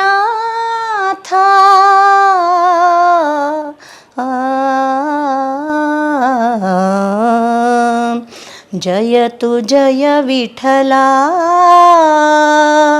ನಿನ್ನ ನಾಮವು ಶಾಂತಿಧಾಮವು ಸೌಖ್ಯದಾರಾಮ ಜಯತು ಜಯ ವಿಠಲ. ಆಮೇಲೆ ಅವ್ರಿಗೆ ಮಹಾನ್ ರಾಘವೇಂದ್ರ ಭಕ್ತರವರು, ರಾಘವೇಂದ್ರನ ಹಾಡು ಹಾಡ್ತಿದ್ರು. ಹೀಗೆ ಒಂದು 4-5 ಹಾಡು ಅವ್ರಿಗೆ ಅದು ಮಾಮೂಲಿ. ಬೆಳಗ್ಗೆ ಎದ್ದು ನೀವು ಚಹಾ ಹೆಂಗೆ ಕುಡಿತೀರಿ ಹಂಗೆ ಹಾಡಬೇಕು. ಆಮೇಲೆ ನನಗೆ ಗೊತ್ತಾಗ್ತಿರ್ಲಿಲ್ಲ ರೀ, ಎಲ್ಲೋ ಹೋಗಿ ಹೆಸರು ಹಚ್ಚಿ ಬಂದ್ಬಿಡೋರು. ಒಟ್ಟು ಹೋಗಿ ಕುಣಿದು ಬರ್ಬೇಕು ನಾನು. ಹಾಡಬೇಕು, ಕುಣಿಬೇಕು, ಆಮೇಲೆ ಏನಾರು ಒಂದು ಪುಟ್ಟ ಇದು ಮಾಡಬೇಕು, ಇಷ್ಟೇ. ಆಮೇಲೆ ಅವ್ರು ಹೇಳಿಬಿಟ್ಟಿದ್ರು ನಂಗೆ ಫಸ್ಟಿಗೆ, ನನ್ನ ತಾಯಿ ಮನೆ ಕಡೆಗೂ 11 ಜನ, ನಮ್ಮ ತಾಯಿ 11ನೇವರು. ಹೌದು, ಹೆಣ್ಣು ಸಂತಾನ ಕಮ್ಮಿ ಅವರ ಫ್ಯಾಮಿಲಿಯಲ್ಲಿ. ಸೋದರ ಮಾವಂದರು ಎಲ್ಲ ನನ್ನನ್ನು ಛೇಡಿಸೋರು. 9 ಗಂಡು ಮಕ್ಕಳಾದಮೇಲೆ ನನ್ನ ಮಾವಶಿ, ನನ್ನ ದೊಡ್ಡಮ್ಮ ಮತ್ತು ನಮ್ಮಮ್ಮ ಹುಟ್ಟಿದವ್ರಂತ. ಅದಾದಮೇಲೆ ನಾನು ಸೋದರ ಮಾವಂದರು ಗೊತ್ತಲ್ರಿ ನಿಮ್ಗೆ, ಅವರ ಆ ಕಡೆ ಗದಗ ಕಡೆಯವರು. ಸ್ವಲ್ಪ ದೊಡ್ಡಾಟ, ಸಣ್ಣಾಟದ್ದು, ಮತ್ತು ವಚನ ಸಾಹಿತ್ಯ, ಮತ್ತು ಹಾಡು ಹಸಿ ಅಂತೆಲ್ಲ ಭಾಳ ಅವ್ರ ಅಣ್ಣಂದ್ರೆಲ್ಲ ಭಾಳ ಇದು ಇರೋರು. ಅವರು ಯಾವಾಗಲೂ ಕಾಣಿಸೋರು, ಚಿಗರಿ ಒಂದು ಹೇಳು. ನಮ್ಮ ಕಡೆಗೆ ಚಿಗರಿ ಆಲ್ಮೋಸ್ಟ್ ಒಂದು ಸ್ವಲ್ಪ ಸೊಣಕ್ಲು, ಆಮೇಲೆ ಚೂಟಿ ಆಗಿರೋರಿಗೆಲ್ಲ ಚಿಗರಿ ಅಂತಲೇ ಹೇಳೋದು. ಚಿಗರಿ ಒಂದು ಹಾಡು ಹೇಳು ಅಂದ ಕೂಡ 4 ಕೊಡು ಅಂತಿದ್ದೆ ನಾನು. 4 ಕೊಟ್ಟರೆ 1 ಸ್ಟೆಂಜ ಹಾಡೋದು, 1 ಪ್ಯಾರ ರೀ. 8 ಕೊಟ್ಟರೆ ಅರ್ಧ ಹಾಡು ಹಾಡ್ತಿದ್ದೆ. 1 ರೂಪಾಯಿ ಕೊಟ್ಟರೆ ಫುಲ್ ಹಾಡು. ಈಗ ಅಂತಿರ್ತಾರೆ ಅವರು ಸಣ್ಣವರಿದ್ದಾಗಿಂದ, ಹಬ್ಬ ರೊಕ್ಕ ತೊಗೊಂಡು ಹಾಡ್ತಿದ್ದಿ, ಈಗ ರೊಕ್ಕ ತೊಗೊಂಡು ಆ್ಯಕ್ಟ್ ಮಾಡ್ತಿದ್ದಿ. ಬೆಳೆಯುವ ಸಿರಿ ಮೊಳಕೆಯಲ್ಲೇ ನೋಡುವಂಥ ಹಾಳು. ತುಂಬ ಹಳಬ್ರು ತಾತಂದ್ರೆಲ್ಲ ಸಿಕ್ಕರೆ ನನಗೆ ಹೇಳ್ತಾರೆ ರೀ. ಆಮೇಲೆ ಅಲ್ಲಿಂದ ಒಂದು ಸ್ಟೆಪ್, ಇದು ಜೀವನದ ಒಂದು ನನ್ನ ಬೆಳೆಯುವ ಹಂತದಲ್ಲಿ ಕಲಿಕೆಗೆ ನನ್ನ ತಂದೆ ಹೇಗೆ ಒಂದು ಲಿಫ್ಟ್ ಮಾಡಿದ್ರು, ಹೇಗೆ ಸಹಾಯ ಮಾಡಿದ್ರು ಅಂತ ಇದು ಆದರೆ, ಆಮೇಲೆ ನಾವು ಅವ್ರನ್ನ ಆಕಸ್ಮಿಕ ಒಂದು ಆಕ್ಸಿಡೆಂಟಲ್ಲಿ ಕಳ್ಕೊಂಡ್ವಿ ತಂದೆನ. ಅಂದರೆ ಅಲ್ಲಿ ಅವ್ರ ಊರಿಗೆ ಹೋದಾಗ ಸಮಥಿಂಗ್ ಹ್ಯಾಪನ್. ನಮ್ಮ ಚಿಕ್ಕಪ್ಪ ಮತ್ತು ನಮ್ಮ ಅಪ್ಪ ಇಬ್ಬರು ಒಟ್ಟಿಗೆ ತೀರ್ಕೊಂಡ್ರು. ಸೊ ಅಲ್ಲಿಂದ ಇನ್ನೊಂದು ನನ್ನ ಬದುಕಿನ ಇನ್ನೊಂದು ಹಂತ. ತುಂಬ ಪುಟ್ಟವರು, ಅಮ್ಮ ಭಾಳ ಚಿಕ್ಕವರು, ಒಂದು 26-27 ವರ್ಷ ಏನೋ ಅಮ್ಮನಿಗೆ ಅವಾಗ. ನಾವೆಲ್ಲ 3 ಜನ ಭಾಳ ಚಿಕ್ಕವರು. ಚಿಕ್ಕವನಿಗಂತೂ ಇನ್ನೂ ಸರಿಯಾಗಿ ಮಾತಾಡೋಕ್ಕೂ ಬರ್ತಿರ್ಲಿಲ್ಲ. ಆಮೇಲೆ ಅಲ್ಲಿಂದ ಒಂದು ಹೋರಾಟದ ಬದುಕು. ಒಂದು ಸುಮಾರಾಗಿ ಒಂದು 7 to 8 years ಒಂದು ಹೋರಾಟದ ಬದುಕು. ಹೇಗೆ ತಿನ್ನೋಕೆ ಉಣ್ಣಕ್ಕೆ ಕಮ್ಮಿ ಇರಲಿಲ್ಲ. ಅಂದರೆ ಅಮ್ಮಂದು ಗದಗ ಹತ್ರ ಮುಂಡ್ರಿಗೆ ಹತ್ರ ಹೊಲ ಇತ್ತು, ತಾಯಿ ಕೊಟ್ಟು ಮನೆಯದು. ಕಾಳು ಕಡಿ ಬರ್ತಿತ್ತು. ಆಮೇಲೆ ಅದೆಲ್ಲ ಹೌದು. ಆದರೆ ಅಪ್ಪ ಒಂದು ಬ್ಯಾಂಕ್ ನೌಕರ. ಅಪ್ಪ ಇದ್ದಿದ್ದು SR, ಅಂದರೆ ತೀರ್ಕೊಳ್ಳೋ ಟೈಮಿಗೆ ಅವರು ಕ್ಯಾಶಿಯರು ಪೋಸ್ಟ್ ಬಂದಂಥ ಟೈಮಲ್ಲಿ ನನಗೆ ಗೋವಾದಿಂದನೇ ಡ್ರೆಸ್ ಬರ್ತಾ ಇತ್ತು ರೀ. ಗೋವಾದಿಂದನೇ ಡ್ರೆಸ್ ತೊಗೊಂಬರೋರು ಅವರು. ಇವತ್ತೇನು ಮಾಡ್ ಅಂತಾರೆ, ನಾನು ಅವಾಗನೇ ಹಾಕ್ಕೊಂಡು. ಆಮೇಲೆ ಹುಬ್ಳಿ ಧಾರವಾಡ ಆ ಟೈಮ್ ಒಳಗೆ ನಾವು ಬಾಂಬೆ ಸ್ಟೈಲ್ ಒಳಗೆ ಬೆಳೆದವರು. ನೀವು 90s ನಾವು ಎಲ್ಲ ಜೂಹಿ ಚಾವ್ಲಾನ್ನೇ ಫಾಲೋ ಮಾಡೋರು ನಾವು ಸ್ಕೂಲ್ ಕಾಲೇಜ್ಗಳಲ್ಲಿ. ಜೂಹಿ ಚಾವ್ಲಾ, ಅಮೀರ್ ಖಾನ್ ಅಂದರೆ ನಮ್ಮ ಮಟ್ಟಿಗೆ ಭಾರಿ ಇದು. ಅಮೀರ್ ಖಾನಿಗೆ ಮದುವೆ ಆಗ್ಯದಂದು ಕೂಡ ನಾವು ಹೈಸ್ಕೂಲ್ ಒಳಗೆ, ಇನ್ನು ಹೈಸ್ಕೂಲ್ ಏನೋ ಹತ್ತಾ ಇದ್ವಿ. ಭಾರಿ ಇದಾಗ್ಬಿಟ್ಟಿತ್ತು, ನಮಗೆ ಬೇಜಾರಾಗ್ಬಿಟ್ಟಿತ್ತು. ಅಯ್ಯೋ ಮದುವೆ ಆಗ್ಬಿಟ್ಟಿದ್ದೆ, ಮದುವೆಯಾಗಿ ಹೀರೋ ಆಗ್ತಾರ ಅಂತ. ಅಂದರೆ ಅಷ್ಟು ಇನೋಸೆಂಟ್ನ ಒಂದು ಮುಗ್ಧತೆಯ ಕಾಲಘಟ್ಟದಲ್ಲಿ ಆ ಕಷ್ಟಗಳು ಅನ್ನೋದನ್ನು ನಾವು ಈಗ ನಮ್ಗೆ ಅನಿಸ್ತದೆ, ಇಷ್ಟೆಲ್ಲ ಸುಖವಾಗಿ ನಾವು ಇಷ್ಟೆಲ್ಲ ಫೆಸಿಲಿಟೀಸ್ ಇದ್ದರೂ ಎಂಜಾಯ್ ಮಾಡಲ್ವಲ್ಲ ಲೈಫು. ಆ ಕಷ್ಟ ಇದ್ದಾಗಲೇ ನಾವು ಆ ಫೈಟ್ ಅನ್ನೋದು ಇದೆಯಲ್ಲ, ಹುಡುಕೋದು ಇದೆಯಲ್ಲ, ಆ ಹುಡುಕೋದು ನಮಗೆ ಇಲ್ಲವಾದ ಗಳಿಗೆನಲ್ಲಿ ನಾವು ಹುಡುಕ್ತೀವಿ. ಇದ್ದ ಗಳಿಗೆನಲ್ಲಿ ನಾವೇನು ಹುಡ್ಕಕ್ಕೆ ಹೋಗಲ್ಲ, ಬೆಳೆಯೋಕ್ಕೆ ಹೋಗಲ್ಲ. ನಾವು ಇಷ್ಟೆಲ್ಲ ಕಲ್ತಿದ್ದು ಈಗೇನೋ ನಂಗೆ ಕಲಿಯೋಕ್ಕೆ ಆಗಲ್ಲ ಅಂತಲೇ ಅನಿಸ್ಬಿಡುತ್ತೆ. ತಕ್ಷಣ ನಿಮಗೆ ಗೂಗಲಲ್ಲಿ ಸಿಗುತ್ತೆ. ತಕ್ಷಣ ಸಿಗುವಾಗ ನಾವು ಹೆಚ್ಚಿನ ಕಲಿಕೆ ಬ್ರೇಕ್ ಆಗುತ್ತೆ ಅಂತ ನನ್ನ ಇದು. ಅಂದರೆ ಟೆಕ್ನಿಕಲಿ ತುಂಬ ಹೆಲ್ಪ್ ಆಗಬಹುದು, ಬಟ್ ಕಲಿಕೆಗೆ ಅದಕ್ಕೆ ನಾನು ಹೇಳೋದು, ಮಕ್ಕಳಿಗೆ ಹೆಚ್ಚಿನ ಫೆಸಿಲಿಟೀಸ್ ಕೊಡಬೇಡಿ ನೀವು. ಆ ಹುಡುಕೋದು ಆಗಲ್ಲ ಅನ್ನೋದನ್ನು ಮಕ್ಕಳಿಗೆ ಕಲಿಸ್ಕೊಡಿ ಅಂತ. ನಮಗದು ಸಹಜವಾಗಿತ್ತು ಆ ಟೈಮಲ್ಲಿ. ಆದರೆ ಈಗಿನ ಕಾಲದಲ್ಲಿ ಮಕ್ಕಳು ಕೇಳಿದ ತಕ್ಷಣ ನೀವು ಕೊಡಿಸ್ಬೇಡಿ ಅಂತ ಹೇಳೋದು. ಯಾಕೆ ಅಂತಂದರೆ ಅದರ ಮಹತ್ವ ಅವ್ರಿಗೆ ಗೊತ್ತಾಗಬೇಕು. ಯಾವುದೇ ಒಂದು ಇದನ್ನು ಆ ಟೈಮಲ್ಲಿ ನಮಗೆ ಕಷ್ಟದ ಟೈಮಲ್ಲಿ ನಮಗೇನು ಬೇಕೋ ಅದು ಸಿಗ್ತಿರ್ಲಿಲ್ಲ. ಆಟ ಆಡ್ತಿದ್ವಿ, ಸಿಕ್ಕಾಪಟ್ಟೆ ಆಟ ಆಡ್ತಿದ್ವಿ, ಬ್ರೈನಿಗೆ ಬ್ಲಡ್ ಹೋಗ್ತಿತ್ತು, ಅದೆಲ್ಲ ಓಕೆ. ಅದು ಏನಾದರೂ ಸಿಗಬೇಕಾದ್ರೆ ತಕ್ಷಣ ಸಿಗ್ತಿರ್ಲಿಲ್ಲ. ಅಪ್ಪ ನನಗೆ ಎಲ್ಲ ತರಿಸ್ಕೊಡೋರು, ಎಲ್ಲ ಬ್ರೇಕ್ ಆಗಿಬಿಡ್ತಲ್ಲ. ಸೊ ನನ್ನೊಳಗೆ ಒಬ್ಬಳು ಹಠಮಾರಿ, ತುಂಬ ಹಠಮಾರಿ. ನಾನು ಚಿಕ್ಕ ಮಗು ಇದ್ದಾಗಲೂ ಕೂಡ ಒಂದು ಘಟನೆ ಹೇಳ್ತೀನಿ. ಏನೋ ಪುಟ್ಟವನು ಮಾಡು, ನಾವು ಹೇಳ್ತೀವಿ ಗೂಣು ಅಂತ ಹೇಳ್ತೀವಿ ರೀ, ಗೂಣು ಅಂತ ಹೇಳ್ತೀವಿ. ಅದರಲ್ಲಿ ಒಂದು 4ನೇ 8ನೇ ₹1 ಇಟ್ಟಿದ್ರು ನಮ್ಮ ಅಪ್ಪರು. ಅದನ್ನು ಬಡ ಸಣ್ಣ ತೊಗೊಂಡು ಹೋಗಿ ಅವನಿಗೆ ಬಾಯಿ ಸರಿ ಪೆಪೆ ಅಂತೇಳಿ ಒಂದು 4 ಗುಂಡ ತೊಗೊಂಡು ಬಂದುಬಿಟ್ಟಿದ್ದಾನೆ, ಗೋಲಿ ತೊಗೊಂಬಂದ್ಬಿಟ್ಟಿದ್ದಾನೆ. ನಮ್ಮ ತಂದೆ ಬಂದು ಅವು ಕೇಳಿದ್ರು, ಗೊತ್ತಾಗಲ್ವಲ್ಲ, ನೀ ಅಲ್ಲಿಟ್ಟಿದ್ದು ರೊಕ್ಕ ತೊಗೊಂಡೇನು ಅಂತ ಇಷ್ಟ ಕೇಳಿದರು. ನೀ ಹೆಂಗೆ ಕೇಳಿದಿ ನನ್ನ, ನಾನು ತೊಗೊಳ್ಳೋ ಪೈಕಿನೇ ಅಲ್ಲ, ನೀ ಹೆಂಗೆ ಕೇಳಿದಿ ನನ್ನ ಅಂದ್ಬಿಟ್ಟು ಅಲ್ಲಿ ಮನೆ ಹಿಂದ್ಗಡೆ ಒಂದು ಪುಟ್ಟ ಕಲ್ಲಿತ್ತು, ಅಲ್ಲೋಗಿ ಕುತ್ಕೊಂಡ್ಬಿಟ್ಟೆ. ಅವ್ವ ತಾಯಿ ಬಾರವ್ವ ನಮ್ಮವ್ವ, ನೀ ತೊಗೊಂಡಿಲ್ಲ, ಅವತ್ತು ತೊಗೊಂಡ ನಾನು ಗೊತ್ತಾತು, ಕೆಂಪೆ ತೊಗೊಂಡನ್ ಬಾ ನೀನು ನಮ್ಮ ಚಿಕ್ಕವನಿಗೆ ವೆಂಕಟೇಶ್ ತೊಗೊಂಡನ್ ಬಾ ಅಂದರೆ ಅಷ್ಟು ಹಠಮಾರಿ ನಾನು. ಸೊ ಆ ಟೈಮಲ್ಲಿ ತಂದೆ ಹೋದದ್ದೇ ಒಂದು ನೆಪ ಆಯಿತು, ಅಥವಾ ಸುಲಭವಾಗಿ ನನಗೆ ಈ ಕ್ಷೇತ್ರಕ್ಕೆ ಬರೋಕ್ಕೆ ಒಂದು ಹಾದಿ ಆಯಿತೋ ಗೊತ್ತಿಲ್ಲ. ಅಪ್ಪ ನಿನ್ನ ಡಾಕ್ಟರ್ ಮಾಡಬೇಕು, ಅವ್ರಿಗೆ ನಾನು ಡಾಕ್ಟರ್ ಆಗೋದು ಭಾರಿ ಆಸೆ ಆಯಿತು. ಮತ್ತು ಹೆಣ್ಣು ಮಗು ಅಂದರೆ ಭಾರಿ ಇದು ರೀ ಅವರಿಗೆ, ಭಾಳ ಪ್ರೀತಿ, ವ್ಯಾಮೋಹ. ಒಂಥರ ನಾವು ಏನೇ ಮಾಡಿದರೂ ನನಗೆ ಬೈಯೋದಿಲ್ಲ, ಬೈಸ್ಕೊಡೋದು ಅವೇ 2 ಪುಟ್ಟು ಬೈಸ್ಕೊತಿದ್ದು. ಅಂದರೆ ಅಷ್ಟೊಂದು ಇದು ಇದ್ದವರು. ಡಾಕ್ಟರ್ ಮಾಡ್ತೀನಿ, ನೀ ಡಾಕ್ಟರ್ ಓದಬೇಕು ಅನ್ನೋರು. ಮತ್ತು ಒಂದು ಹೇಳಬೇಕು ಅಂದರೆ ಮ್ಯಾಥಮೆಟಿಕ್ಸ್ ಜೀನಿಯಸ್ಸು. ಹಾಂ, ನಮ್ಮ ತಂದೆ ಮ್ಯಾಥಮೆಟಿಕ್ಸ್ ಜೀನಿಯಸ್ಸು. ಅದು ನನ್ನ ಬ್ರದರ್ ಮಗಗೆ ಬಂದಿದೆ. ಅವನು 100ಕ್ಕೆ 1 ಕಮ್ಮಿ ಅಂದರೆ ಏನು ಅಂತಾನೆ, ಆ ಥರ ಇದನ್ನವನು ಅನೂಪ್ ಅಂತ, ಅವನಿಗೆ ಬಂದಿದೆ. ಈ ಥರ ಬಣ್ಣದ ಅರಿವಿ ಹಾಕ್ಕೊಂಡು, ಅದು ಹಿಂಗೆ ಮೊಣಕಾಲ ಮೇಲಿನ ಅರಿವಿ. ನಮ್ಮದು ಒಂದು ಹಂತದಲ್ಲಿ ತುಂಬ ಚೆನ್ನಾಗಿತ್ತು ನನ್ನ ಎಜುಕೇಷನ್ನು. ಅಪ್ಪ ಹೋದ ಗಳಿಗೆಯಿಂದ ಅದನ್ನು ಮರೆಯೋಕ್ಕಂತನೋ ಏನೋ ಗೊತ್ತಿಲ್ಲ, ಅಥವಾ ನಾ ಏನು ಮಾಡಿದರೂ ನಡೆಯುತ್ತೆ, ಅಪ್ಪ ಅನ್ನಷ್ಟು ಸ್ಟ್ರಿಕ್ಟ್ ಅಮ್ಮ ಇಲ್ಲ ಅನ್ನೋ ಕಾರಣಕ್ಕೆ ಓದೋಕ್ಕೆ ಶುರು ಮಾಡಿಬಿಟ್ಟೆ. ರಾತ್ರಿ ಒಂದು ಸಣ್ಣ 0 ಬಲ್ಬ್ ಅಂತಾರೆ ನಮ್ಮ ಕಡೆಗೆ, 0 ಬಲ್ಬ್ ಹಾಕ್ಕೊಂಡು ಅಲ್ಲೇ ಓದೋದು, ಹಿಂಗೆ ಕಾದಂಬರಿ. ನಮ್ಮ ಬಂದು ಒಂದು ರಾತ್ರಿ ಪಟ್ಕನ ಹೊಡೆದ್ಮೇಲೆ ಮಲಗೋದು. ಸೊ ನನ್ನ ಹೈಸ್ಕೂಲಿನ ಪ್ರಾರಂಭ ಇದರಲ್ಲಿ ಇದು ಶುರುವಾಗ್ಬಿಡ್ತು, ಬರೆಯೋದು. ಯಾವಾಗ ಏನು ಅನಿಸುತ್ತೆ ಅದನ್ನು ಬರೆಯೋಕ್ಕೆ ಶುರು ಮಾಡೋದು. ಪುಟ್ಟ ಕವನಗಳು ಅದು ಇದು ಬರೆಯೋಕ್ಕೆ ಶುರು ಮಾಡಿದೆ. ಆಮೇಲೆ ನನಗೆ ಈ ಹಂತದಲ್ಲಿ ಹೈಸ್ಕೂಲಿನ ಹಂತದಲ್ಲಿ ನಾನು 7th ಮುಗಿಸಿ ಕೆ ಬೋರ್ಡ್ ಸ್ಕೂಲಿಗೆ ಬಂದೆ ರೀ. ಕರ್ನಾಟಕ ಎಜುಕೇಷನ್ ಬೋರ್ಡ್ ಧಾರವಾಡದ್ದು ಬಹಳ ಹೆಸರುವಾಸಿಯಾದಂತಹ ಇದು ರೀ. ಸಂಗೀತ ಕಟ್ಟಿ, ಮಥುರಾ ದೀಕ್ಷಿತ್, ತುಂಬಾ ಜನ ಕಲಾವಿದರು ಅಲ್ಲಿ ಅರಳಿಸಿದ್ದು ಅವರೇ.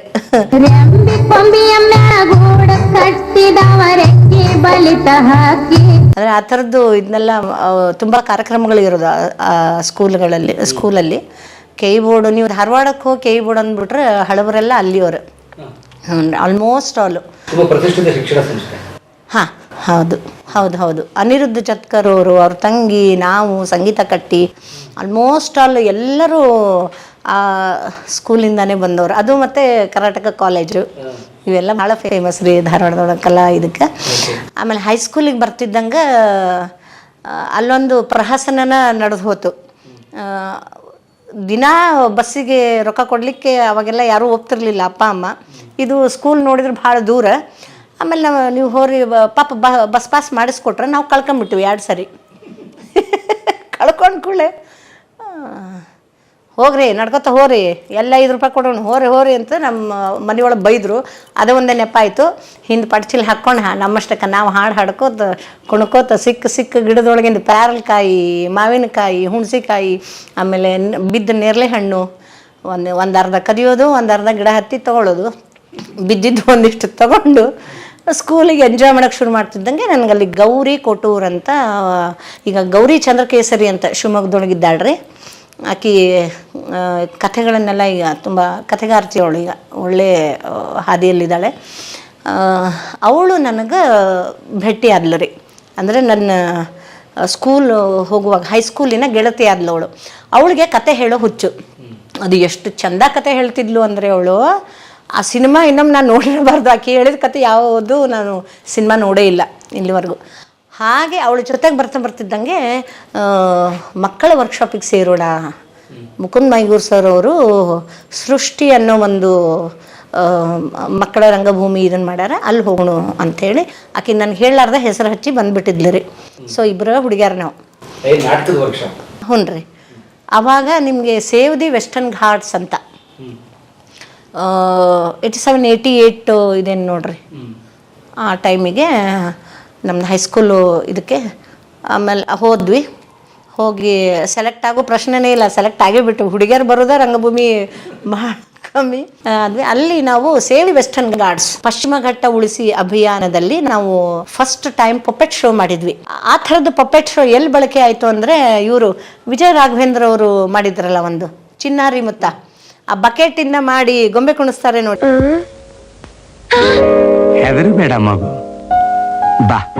ಅದನ್ನ ನಾವು ಅವ್ರಿಗಿಂತ ಮೊದಲೇ ಮಾಡಿಬಿಟ್ಟಿದ್ವಿ 3-4 ವರ್ಷ ಮುಂಚೆ. ಅದು ಯಾಕಂತ ನನಗೆ ಆಮೇಲೆ ಗೊತ್ತಾಗಿದ್ದು, ಇವರೆಲ್ಲ ಬಾದಲ್ ಸರ್ಕಾರ್ ಅವರ ಸ್ಟೂಡೆಂಟ್ಸು, ನನ್ನ ಗುರುಗಳು. ಆಮೇಲೆ ಇವರು ನಾಗಾಭರಣ ಅವರೆಲ್ಲ ಬಾದಲ್ ಸರ್ಕಾರ್ ಕೋಲ್ಕತ್ತಾದಲ್ಲಿ. ಸೊ ಇದನ್ನ ಅವರು ಸಿನಿಮಾಗಳಲ್ಲಿ ಬಳಸ್ಕೊಂಡ್ರು ನೋಡಿ. ಅದನ್ನ ಇವರು ನಮಗೆ ಥಿಯೇಟ್ರಲ್ಲಿ ಆ ಥರದ ಪಪ್ಪೆಟ್ಟನ್ನು ಇದು ಮಾಡಿದ್ವಿ. ಅಂದರೆ ರಾಜಕೀಯ ಇದು ಇರ್ಬೋದು, ಕನೆಕ್ಟ್ಗಳು ತುಂಬ ಇದೆಲ್ಲ ಬಂದು ಅಪೋಸ್ಗಳು. ಹಾಗೆ ಇವರು ಇಂದಿರಾ ಗಾಂಧಿನ ಇಟ್ಕೊಂಡು, ಆಮೇಲೆ ಇನ್ನೇನೋ ಇಟ್ಕೊಂಡು, ನಮಗದೆಲ್ಲ ಗೊತ್ತಾಗ್ತಿರ್ಲಿಲ್ಲ. ಮಕ್ಕಳು ನಾಟಕ ಮಾಡಬೇಕು ಮಾಡ್ತಿದ್ವಿ. ಖುಷಿ ಏನು, ಅಯ್ಯೋ ಭಾರಿ ಹುಮ್ಮಸ್ಸು. ಸೊ ಆ ಟೈಮಲ್ಲೇ 15 ದಿವಸ ನಾವು ಇದನ್ನು ತಿರುಗಾಟ ಮಾಡಿದ್ವಿ. ಸ್ಕೂಲು ಕಾಲೇಜು ಯಾರ್ಯಾರು ಇದ್ದಾರೆ ಮಕ್ಕಳು ಎಲ್ಲ ಬಿಟ್ಬಿಟ್ಟು ನಮ್ಮದು ಅದರಲ್ಲಿ 15 ದಿವಸ ಹೋಗಿ ಪಾರ್ಟಿಸಿಪೇಟ್ ಮಾಡಿದ್ವಿ. ನಮ್ಮದು ಅದೊಂದು ನಮಗೆ ಬಹಳ ನೆನಪು ಇದೆ. ಪಶ್ಚಿಮ ಘಟ್ಟ ಉಳಿಸಿ ಅಂತ ಆ ಟೈಮಲ್ಲೆಲ್ಲ ನಾವು ಬಹಳ ಎಲ್ಲ ಧಾರವಾಡದ್ದು ಒಂದು ಟೀಮೇ ಟೋಟಲ್ 15 ದಿವಸ ಭಾಗವಹಿಸಿತ್ತು ರೀ. ಅದಾದಮೇಲೆ ಹೈಸ್ಕೂಲು ಇದಾಗ್ತಿದ್ದಂಗೆ ಕಾಲೇಜಲ್ಲಿ ನನಗೆ ಅಂದರೆ ಸ್ವಲ್ಪ ನಾನು ಇದಕ್ಕೆ ಜಾಸ್ತಿ ಕಾನ್ಸಂಟ್ರೇಟ್ ಮಾಡಿದೆ. ಆಮೇಲೆ ತಂದೆ ಇಲ್ಲ ಅನ್ನೋದು ಒಂದು ಕಾರಣ. ಇದೆಲ್ಲ ಮಾಡಿ ಇವಳಿಗೆ ಬರೀ ಓದಿಬಿಟ್ರೆ ಇವಳಿಗೆ ಜಾಬ್ ಸಿಗುತ್ತೋ ಇಲ್ಲೋ ಅದೇನೆಲ್ಲೋ ಗೊತ್ತಿಲ್ಲ. ಮುಕುಂದ್ ಮೈಗೂರ್ ಸರ್ ನನ್ನನ್ನು ಒಂದು ಮಾತು ಕೇಳಿದ್ರು, ನೀನಾಸಂ ಅಂತ ಒಂದದ ಅಲ್ಲಿ ಹೋಗಿ ಸೇರಿಸ್ತೀನಿ ಅಂತ. ಮನೆಯಲ್ಲಿ ನಮ್ಮವ್ವ ನಾಟಕ ರೀ ಬ್ಯಾಡ್ರಿ, ನಾಟಕ ಬ್ಯಾಡ್ರಿಪ್ಪ, ಇಷ್ಟು ದಿವಸ ಮುಂಜಾನೆ ಎದ್ದು ನೀವು ಹೋಗಿ 6 ಗಂಟೆಗೆ 5 ಗಂಟೆಗೆ ಹೋಗೋದು ಬರೋದು, ಆಮೇಲೆ ಅದು ಓದು ಇದು ಎಲ್ಲ ಸೇರಿ ಹಾಳಾಗ್ಬಿಟ್ರೆ ಬ್ಯಾಡ್ರಿ, ನಾಟಕಕ್ಕೆ ಹೋದ್ರೆ ಹಾಳಾಗ್ತಾರ್ರಿ, ಅಭ್ಯಾಸ ಎಲ್ಲ ಹಾಳಾಗ್ತದೆ ಬೇಡ ಅಂತ. ನಾನು ಸರ್ ನಾ ಹೇಳ್ತೀನಿ ತೋರಿ ಅಂತ ನಮ್ಮಮ್ಮನ ವಿರೋಧದ ನಡುವಿನ ನಾನು ನೀನಾಸಂ ಇಂಟ್ರಿಗೆ ಹೋದೆ. ಅಪ್ಪ ಇಲ್ಲ ಅಷ್ಟೊತ್ತಿಗೆ ಅವತ್ತು ಅವರು ಆಗಲೇ ಭಾಳ ವರ್ಷ ಆಗಿತ್ತಾರೆ ತೀರ್ಕೊಂಡು, ಭಾಳ ಚಿಕ್ಕವರು ಇದ್ದಾಗಲೇ ತೀರ್ಕೊಂಡರು ಅವರು. ಆಮೇಲೆ ನೀನಾಸಮ್ಮಿಗೆ ಕರ್ಕೊಂಡು ಹೋದರು. ಅಲ್ಲಿ ನಾನು ಸೆಲೆಕ್ಟ್ ಆದೆ. ಅಂದರೆ 10th ಮುಗಿದಿತ್ತು. ಹಾಂ, 10th ಹೈಸ್ಕೂಲ್. ಅಲ್ಲಿ ನಿಮ್ಗೆ ಹೈಸ್ಕೂಲು ಕಂಪಲ್ಸರಿ ಬೇಕ್ರಿ. ಹೌದು, ಹೈಸ್ಕೂಲಿಂದ ಡಿಗ್ರಿ ಇದನ್ನೇ. ಆಮೇಲೆ ಹೇಳ್ತೀನಿ, ಅದು ಇದನ್ನು ಅಲ್ಲೆಲ್ಲ ತುಂಬ ಥಿಯೇಟ್ರ್ ಕೆಲಸ ಮಾಡಿ ಬಂದವರು, ಶೇಕ್ಸ್ಪಿಯರು, ಬ್ರೆಕ್ಟನ್ನೆಲ್ಲ ಓದ್ಕೊಂಡು ಬಂದವರು ಅಂಥವರು ಇರ್ತಾರೆ. ನಮ್ಮ ಇದರಲ್ಲಿ ನಮ್ಮ ಒಂದು 4-5 ಜನ ನಾವು ಇರ್ತೀವಿ, ನಮಗೇನು ಗೊತ್ತಿರಲ್ಲ. ಹ್ಞೂ ರೀ, ಅವ್ರು ಹೇಳಿದ್ದಷ್ಟು ಮಾಡಬೇಕು ಅಷ್ಟೇ ಗೊತ್ತಿರ್ತದೆ. ಸೊ ಆಮೇಲೆ ಫಸ್ಟ್ ನಾಟಕನೇ ಯಕ್ಷಗಾನ ತಗೊಂಡ್ರು. ಹಾಂ, ಎಂಟ್ರಿ ಆದ್ವಿ. ಮನೆಯೊಳಗೆ ನಮ್ಮಮ್ಮಂದು ಆಗಲೇ ಭಾಳ ಇದು ಮಾಡ್ಕೊಂಡ್ರು ಅವರು. ಅಂದ್ರೆ ನಿಮ್ಮಪ್ಪ ಡಾಕ್ಟರ್ ಆಗಬೇಕು ಅಂತ ಅಷ್ಟು ಕನಸು ಕಂಡಿದ್ದ. ನಿನಗಂತೂ ಡಾಕ್ಟರ್ ಓದ್ಸಕ್ಕೆ ಆಗೋದಿಲ್ಲ, ಅಷ್ಟು ರೊಕ್ಕನೂ ಇಲ್ಲ, ನಾನು ಡಾಕ್ಟರ್ ಬದಲಿ ಆ್ಯಕ್ಟರ್ ಆಗ್ತೀನಿ ಅಂತ ಡಾಕ್ಟರ್ ಬದಲಿ ಆ್ಯಕ್ಟರ್ ಆಗ್ತೀನಿ ಅಂತ ಹೇಳಿ ಆಮೇಲೆ ನೀನಾಸಮ್ಮಿಗೆ ನಾನು ಎಂಟ್ರಿ ಕೊಟ್ಟೆ. ಎಲ್ಲೂ ಹೋಗಬೇಕಾಗಿಲ್ಲವಾ, ಆ ಒಳಗೆ ಇಡೀ ನನ್ನ ಧಾರವಾಡದ ಒಂದು ಏನು ಪರಿಸರ ಅಥವಾ ನಾನು ಬದುಕಿದ ರೀತಿಯ ತದ್ವಿರುದ್ಧ ನೀನಾಸಮ್ಮು. ಅದು ನಾವು ಧಾರವಾಡ ಅರೆಮಲೆನಾಡೆ, ನಮ್ಮದು ಫುಡ್ಡು ಗಿಡ್ಡು ಏನಂತ ಇದನ್ನಾಗಲ್ಲ, ಆದರೆ ಅನ್ನ ಪ್ರಧಾನ. ನೀನಾಸಮ್ಮಿಗೆ ಬಂದ್ಕೂಳೆ ನಮ್ಮ ಅನ್ನ ಮುಂದೆ ತಟ್ಟೆ ಮೇಲೆ ಅನ್ನ ಹಿಂಗೆ ಹಾಕಿದ ತಕ್ಷಣ ಬಿಳು ಕಣ್ಣೀರು ಬರೋದು. ನಾನು ರೊಟ್ಟಿ ಪಲ್ಯ ಪ್ರಿಯಳು. ಅಲ್ಲಿಂದ ನಮ್ಮ ರಂಗಭೂಮಿಯ ಬದುಕು ಭಾಳ ಹೊರಟು ನಿಂತರೆ ಆಸ್ತಿನೆಲ್ಲ ಏನು ಮಾಡಬೇಕು, ಯಾರು ಜವಾಬ್ದಾರರು? ತಂದೆಯವ್ರು ತೀರ್ಕೊಂಡ್ಮೇಲೆ 1-2 ವರ್ಷ ಏನೋ ನಮ್ಮ ತಾಯಿಯವರ ತಂದೆ ತುಂಬ ನಮ್ಮ ಜೊತೆಗಿದ್ದರು, ಮಗಳ ಜೊತೆಗೆ. ಆವಾಗ ಅವರು ಅದ್ಭುತ ಇದು ರೀ, ಅವರು ಕಥೆ ಹೇಳುವ ರೀತಿ ಇದೆಯಲ್ಲ, ನಾನು ಇಲ್ಲಿವರೆಗೂ ಆ ಥರ ಒಂದು ಕತೆ ಹೇಳೋದು ಅಂತಂದರೆ ಕಣ್ಣು ಮುಂದೆ ಕಟ್ಟಬೇಕು ಆ ಚಿತ್ರಣ. ಅಷ್ಟು ಚಂದ ಕತೆ ಹೇಳೋರು ಅವರು. ಮಹಾಭಾರತದ ಕತೆ, ರಾಮಾಯಣ ಕಥೆಗಳು, ಮಧ್ಯೆ ಆ ದೊಡ್ಡಾಟ ಸಣ್ಣಾಟದ ಹಾಡುಗಳು. ಅದು ನನ್ನ ಬ್ರದರ್ಗಿಂತ ನಾನು ಭಾಳ ಇಂಟ್ರೆಸ್ಟ್ ಕೊಟ್ಟು ಅವ್ರ ಜೊತೆಗೆ ಕೂತ್ಕೊಂಡು ಕೇಳಿಸ್ಕೊತಿದ್ದೆ. ಸೊ ಅದು ಒಂದು ನನಗೆ ಇದು ಇಡೀ ಜೀವನ ಪೂರ್ತಿ ನಂಗೆ ಹೆಲ್ಪ್ ಆಯಿತು. ಇವತ್ತು ನನಗೇನು ಕತೆಗಳು ಗೊತ್ತಿದೆಯೋ, ಹೌದಲ್ವಾ ಇದು ನಮ್ಮಜ್ಜ ಹೇಳಿದ್ದ. ಇಲ್ಲಿ ನಾವು ರೀಗಿ ಏನಿಲ್ಲ, ನಮ್ಮ ಅಜ್ಜ ಎಲ್ಲರಿಗೂ ನೀನು ಅನ್ನೊಂದು ಆ ಕಡೆ ತುಂಬ ದೊಡ್ಡವರಾದಮೇಲೆ ನೀವು ಅಂತ ಹೇಳಿದ್ರಿ. ಅದು ನಮ್ಮ ಆಯ್ಕೆ ಅಷ್ಟು. ಸೊ ಅದೊಂದು ನಮ್ಮ ತಾತ ಒಂದು ಹೇಳಿದ್ದು ಇದು ಆಯಿತು. ಇನ್ನು ನೀನಾಸಮ್ಮಗೆ ನಾ ಬಂದರೆ ಫಸ್ಟ್ ಯಕ್ಷಗಾನ. ಸೊ ಯಕ್ಷಗಾನ, ದೊಡ್ಡಾಟ ಇದೆಲ್ಲ ನನಗೆ ಅವ್ರು ಹೇಳಿದರು ಹಿಂಗಿರ್ತಿತ್ತು ಬಣ್ಣ ಗಿಣ್ಣ ಅಂತ. ಆದರೆ ಅಷ್ಟು ನಾವು ಕಣ್ಣಾರೆ ಕಂಡವರಲ್ಲ, ದೊಡ್ಡಾಟ ಸಣ್ಣಾಟ ನೋಡಿದವರಲ್ಲ. ಧಾರವಾಡದಲ್ಲಿ ನಾವು ತುಂಬ ಒಂಥರ ಪೂಣಾ ಬಾಂಬೆ ಸ್ಟೈಲಲ್ಲೇ ಬೆಳ್ಕೊಂಡು ಬಂದವರು. ಸಿನಿಮಾ ಇದೆಲ್ಲ ಒಂಥರ ಮಾಡಾಗೆ ಬೆಳೆದವರು. ಇಲ್ಲಿ ಹೆಗ್ಗೋಡಿಗೆ ಬರ್ತಿದ್ದಂಗೆ ತುಂಬ ಸಂಪ್ರದಾಯದ ಯಕ್ಷಗಾನ ನೋಡಿ ಫಸ್ಟಿಗೆ ಆ ಬಣ್ಣ ನೋಡೇ ಹೆದರ್ಕೊಂಡ್ಬಿಟ್ಟಿದ್ವಿ ನಾವು. ರಾಕ್ಷಸ ಪಟ್ಟಿ ಅವೆಲ್ಲ. ಆ ಡ್ಯಾನ್ಸಲ್ಲಿ ಇನ್ನೊಂದು ನೀನಾಸಮ್ಮಲ್ಲಿ ನಿಮಗೆ ಆ ಟೈಮಲ್ಲಿ, ಈಗೇನು ನಂಗೆ ಗೊತ್ತಿಲ್ಲ, ಆ ಟೈಮಲ್ಲಿ ಪ್ರತಿ ವರ್ಷ 1-2 ಹುಡುಗರು ಬಿಟ್ಟು ಓಡಿಬಿಡೋರು. ಅದರಲ್ಲೂ ಉತ್ತರ ಕರ್ನಾಟಕದ ಹುಡುಗರೇ. ಏನು ಅಂದರೆ ಯಕ್ಷಗಾನ ಹಿಂಗೆ ನಿಲ್ಲಿಸ್ಬೇಕು ಸ್ಥಾನಮು. 1-2-3 ದಿವಸ ಕುಣಿಸ್ತಿದ್ದಂಗೆ ತೊಡೆ ಎಲ್ಲ ನೋವು ಬಂದ್ಬಿಡೋದು ಅವ್ರಿಗೆ. ಆಮೇಲೆ ಕಾಲು ಹಿಂಗೆ ಮಾಡ್ಕೊಂಡೇ ಊಟಕ್ಕೆ ಹೋಗೋದು. ನೀವು ಆ 3 ತಿಂಗಳಿದೆಯಲ್ಲ ನೀನಾಸಮ್ಗೆ ಹೋಗಿ ಫಸ್ಟ್ ಹೊಂದ್ಕೊಡೋದು, ಅದೆಲ್ಲ ಹೀಗೆ. ನಮಗೆ ಯಕ್ಷಗಾನ ಹೇಳ್ಕೊಟ್ಟವರು ಮಾರ್ಪಳ್ಳಿ ಅಂತ ಅವರು ತುಂಬ ಒಳ್ಳೆ ರೈಟ್ರು ಕೂಡ ಅವರು. ನಿಮಗೆ ಈ ಕುಂದಾಪುರ ಕಡೆಯವರು ಅನ್ಕೋತೀನಿ ರೀ ಅವ್ರು ಹೇಳ್ಕೊಟ್ರು. ಆಮೇಲೆ ಜಂಬೆ ಸರು, ವೆಂಕಟರಮಣ ಐತಾಳ್ ಅವರು ಎಲ್ಲ ಅದ್ಭುತವಾದಂತಹ ಟೀಚರ್ಸಲ್ಲಿ. ಆಮೇಲೆ ಯಾವ ಎಕ್ಸ್ಕ್ಯೂಸು ಇಲ್ಲ. ನೀನಾಸಮ್ನಲ್ಲಿ ನಿಮಗೆ ಯಾವುದೇ ರೀತಿಯ ರಿಯಾಯಿತಿ ಖಂಡಿತ ಕೊಡೋದಿಲ್ಲ ಅವರು. ಮಾಡಬೇಕು ಅಂದರೆ ಮಾಡಬೇಕು, ಶ್ರಮ ಮೀರಿ ಮಾಡಬೇಕು. ಬೆಳಗ್ಗೆ 5 ಗಂಟೆಗೆ ಏಳಬೇಕು, 6:30-7 ಗಂಟೆಗೆ ಅಷ್ಟು ಕ್ಲಾಸು ಶುರುವಾಗೋದ್ರಲ್ಲೇ ವಾರ್ಮಪ್ ಮಾಡ್ಕೊಂಡು ರೆಡಿ ಆಗಿರಬೇಕು. ಫಸ್ಟಿಗೆ ಯೋಗ ಕ್ಲಾಸ್ ಇರುತ್ತೆ 3 ದಿವಸ ಕೋಲಾಟ ಇರುತ್ತೆ. ಇತ್ತೀಚಿನ ವರ್ಷಗಳಲ್ಲಿ ಅದು ಚೇಂಜ್ ಆಗಿರಬೇಕು, ನಂಗೆ ಗೊತ್ತಿಲ್ಲ. ಬಟ್ ಆಗಿನ ಟೈಮಲ್ಲಿ 90s ಟೈಮಲ್ಲಿ ನಾವು ಹೋದಾಗ ಆಮೇಲೆ 9ರಿಂದ 10 ಗ್ಯಾಪು ತಿಂಡಿಗೆ. ಸ್ನಾನ ಮಾಡ್ಕೊಳ್ಳೋರು, ತಿಂಡಿ ಮಾಡ್ಕೊಳ್ಳಿ. ಆಮೇಲೆ 10ರಿಂದ 1 ಗಂಟೆವರೆಗೂ ಥಿಯರಿ. ನಮಗೆ ಬರ್ತಿತ್ತಪ್ಪ ಅಲ್ಲೇ ನೀನಾಸಂ ಬಂದ್ರೆ ನಾವು ಬರೀ ಕುಣಿಯೋದು ನಾಟಕ ಇದೆ, ಹುಡುಗರ ತರ ಆರಾಮಾಗಿರ್ಬೋದು ಅಂತ ಬಂದ್ರೆ 10ರಿಂದ 1 ಗಂಟೆ ಪಕ್ಕಾ ಸ್ಕೂಲ್. ಅದು ಹೇಗೆ ಸ್ಕೂಲಲ್ಲಾದ್ರೆ ನಾವೇನೋ ಅತ್ಲಾಗಿತ್ಲಾಗ ಹಿಂಗೆ ಕಿಟಕಿಯಲ್ಲಿ ನೋಡ್ಬೋದು, ಇಲ್ಲಿ ಹಂಗಿಲ್ವೇ ಇಲ್ಲ. ದುಂಡು ಮೇಜು ಪರಿಷತ್ತು ಅನ್ನೋ ಥರ 16-17 ಜನ ಅಷ್ಟೇ, 20 ಒಳಗೆ ಸ್ಟೂಡೆಂಟ್ಸ್ ಅಲ್ವ ರೀ. ತುಂಬ ಕಾನ್ಸಂಟ್ರೇಟ್ ಮಾಡಿ ಹೇಳೋರು.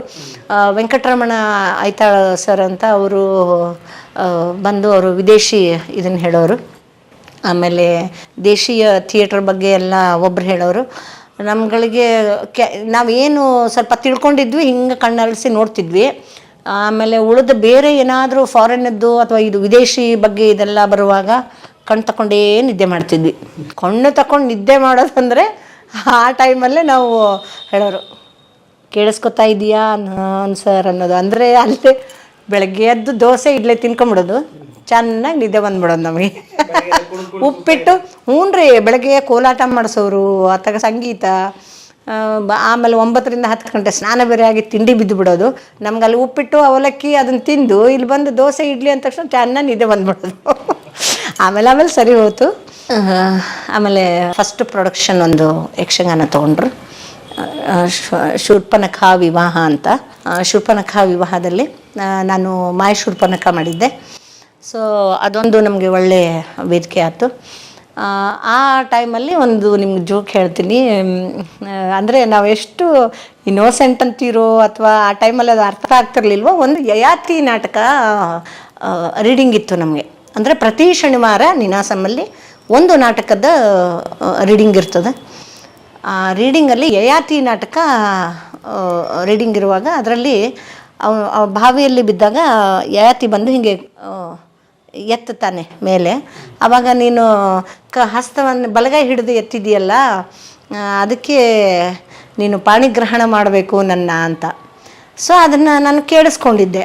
ಇದರಲ್ಲಿ ಯಕ್ಷಗಾನದಲ್ಲಿ ದಿನಾ ರಿಹರ್ಸಲಲ್ಲಿ ಬಂದು ಒಂದು ಸಾರಿ ಮೇಸ್ಟ್ರು ಬರೋರು, ಇನ್ನೊಬ್ರು ಯಾರೋ ಹುಡುಗರು ಬಂದು ಕೈ ಹಿಡ್ಕೊ ಅಂತ ಹಿಂಗೆ ರೌಂಡ್ ಹಾಕೋರು. ನನಗೆ ಅಲ್ಲ ಸರ್, ಅದರಲ್ಲಿ ಕೈ ಹಿಡಿದ್ಬಿಟ್ರೆ ಮದುವೆ ಮಾಡ್ಕೋಬೇಕು ಅಂತಾರೆ, ಇಲ್ಲಿ ದಿನ ಒಬ್ಬೊಬ್ರು ಕೈ ಹಿಡಿತಾರಲ್ಲ. ಇಂಥ ತರಲೆಗಳಿದ್ವಿ ನಾವು, ಅಂಥ ತರಲೆಗಳಿದ್ವಿ. ಸೊ ಆಮೇಲೆ ಅವ್ರು ಹೇಳೋರು, ಅಮ್ಮ ಅದು ಆ ಪುರಾಣ ಕಾಲದಲ್ಲಮ್ಮ, ಇದು ನಾಟಕ ರಂಗ ಮಾಡಿ ನೀವು ಅಂತ. ಇಂಥ ಎಲ್ಲ ಒಂದು ಹಾಸ್ಯಗಳ ಮಧ್ಯೆ, ಆಮೇಲೆ ನಮ್ಮದಲ್ಲದ ಪರಿಸರಗಳ ಮಧ್ಯೆ ಈ ಅಧ್ಯಯನ ನಮ್ಮದು ನೀನಾಸಮಲ್ಲಿ ಸಾಕ್ತು. ವೆರಿ ನೆಕ್ಸ್ಟ್ ಚೆಕ್ಕಾವ್ ನಾಟಕ ತಗೊಂಡ್ರು ಜಂಬೆ ಸರು. ಅಂಕಲ್ ವಾನ್ಯ ಅಂತ, ವೇಣುಮಾವ ಅಂತ ಇದು ಮಾಡಿಸಿದ್ದು. ರಮಾನಂದ ಪಡ್ಕೋಣಿಯವರು ಕನ್ನಡಕ್ಕೆ ಅಡಾಪ್ಟ್ ಮಾಡಿದ್ರು ಅದನ್ನು. ಅದರಲ್ಲಿ ಒಂದು ಸನ್ನಿವೇಶ ಅಂದರೆ, ಅವಳು 28 ವರ್ಷದವಳು, ಅವಳ ಹಸ್ಬೆಂಡ್ ಬಂದು 60 ವರ್ಷ. ಆ್ಯಕ್ಟಿಂಗ್ ಮಾಡೋಳು ನಾನು 20 ಒಳಗಿನವಳು. ಅದರಲ್ಲಿ ಅಂಕಲ್ ವಾನ್ಯ ಅನ್ನೋನು ಸೋದರ ಮಾವ, ಅಂದರೆ ಆ ಹೀರೋಯಿನ್ ಸೋದರ ಮಾವ. ಅವನು ಒಂದು ಕಡೆ ಅವಳನ್ನು ಗಂಟು ಬಿದ್ದಿರ್ತಾನೆ ಮದುವೆ ಆದಮೇಲೂ. ಗಂಡ ನೋಡಿದರೆ ಫುಲ್ ಏಜ್ಡು.